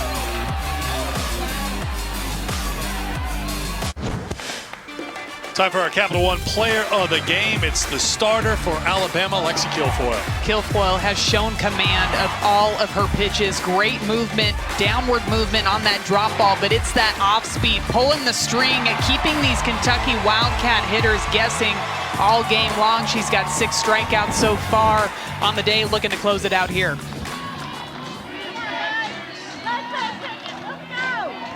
Working to 6, 7, and 8 in the Kentucky lineup, Renee Abernathy, who has the RBI today, had the 2 home runs yesterday. Alabama, if they get 3 outs here, the Super Regional is over, and the Crimson Tide advance on to the Women's College World Series. Kentucky needs a come-from-behind victory here. Comeback Cats got it done in Lexington. Now Rachel Lawson's team trying to do it here in Tuscaloosa. Abernathy, the lead off here in the bottom of the 7th.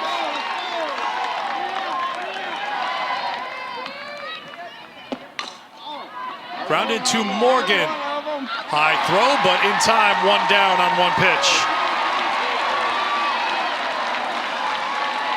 We saw Abernathy be successful swinging early in the count yesterday against Montana Fouts, and she tries to do that again today against Lexi Kilfoyle.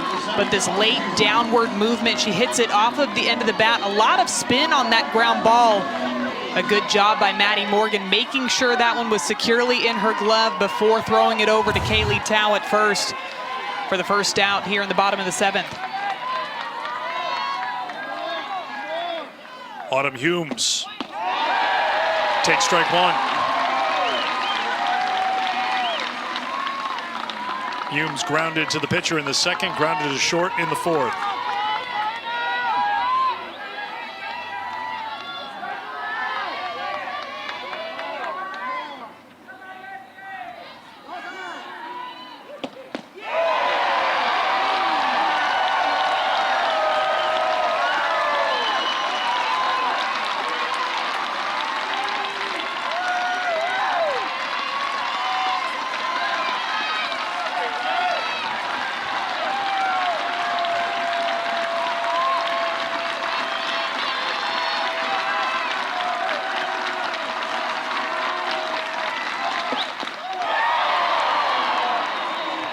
Kentucky has not had a base runner past first base since the 3rd inning. They had 2nd and 3rd with 2 down. And Kilfoyle got out of the jam by getting Koffel to pop out the 2nd. The only hit since then was a bunt single by Kayla Kowalik, the 100th hit this season for Kowalik. As Madison mentioned, Alabama pitchers, it's not just Montana Fouts, Lexi Kilfoyle as well, seem to get better as the game goes along. Another 0-2 to Humes.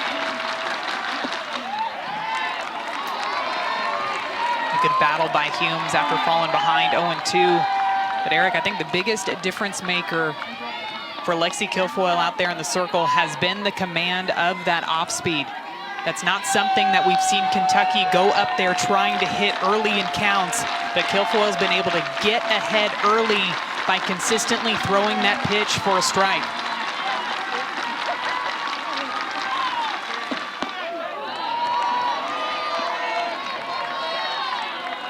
That was pitch number 100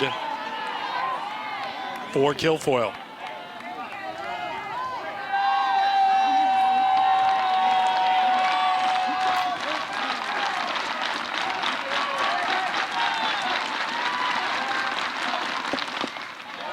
Montana Fouts has moved from the bullpen, where she has spent the half innings when Alabama's in the field. She hasn't been needed in the circle thanks to the performance by Lexi Kilfoyle. She's made her way to the dugout, hoping she can be a part of a celebration here in the bottom half of the 7th inning.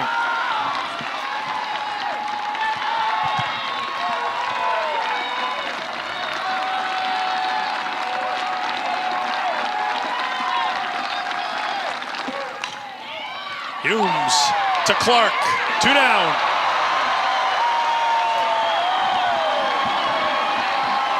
What a fantastic play by Taylor Clark over at shortstop. The entire Alabama dugout was fired up after that one. Autumn Humes with a fantastic at-bat, fighting, gets a pitch that she can handle, hits it hard to Taylor Clark at short, who makes a great backhanded grab and firing it across the diamond to get her out for out number 2. Kilfoyle's fired up. Montana Fouts is fired up. This Alabama team knows they are 1 out closer to Oklahoma City. Riley Smith will try to keep Kentucky alive.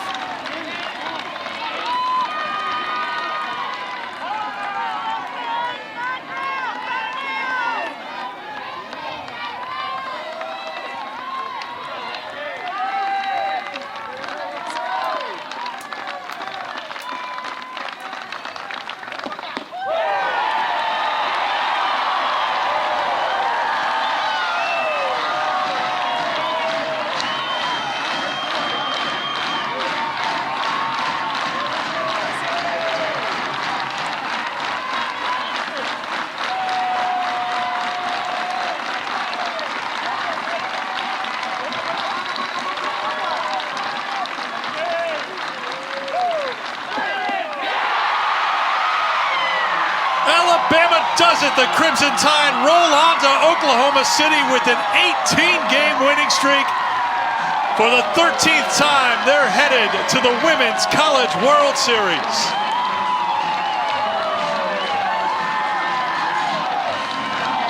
What an incredible moment for this Alabama Crimson Tide team that has had to deal with so much adversity. They've shown so much resilience this entire season long. To come out with a win on your home field to advance to the Women's College World Series in Kentucky. What an incredible season that they had as well. Fighting their way back from the losers bracket in regionals, coming back, beating Notre Dame twice on Sunday to advance to Supers. But they come up just short to the Alabama Crimson Tide here at the Rhodes House. And it's Lexi Kilfoyle with the big strikeout. Bailey Hemphill throwing her hands up. She knows what a big deal it is to advance again to Oklahoma City, to give them an opportunity and a chance to win another national championship for the Alabama Crimson Tide. The seniors celebrate. Montana Fouts, a junior, out to celebrate with the senior class. She just needed to be a cheerleader today, and she was maybe the loudest cheerleader on the team. And for Kentucky, a young team, their seniors, including Autumn Humes, Grace Ballman, their careers coming to an end. So we update the bracket presented by Capital One. Alabama moves on to the Women's College World Series, which starts on Thursday. The Crimson Tide's run continues. An 18-game winning streak as they knock off Kentucky by a final score of 4-1. For Madison Shipman and our crew, I'm Aaron Freed. Thanks for being with us. Now on the Stillwater, Tiffany Green and Aaron Miller.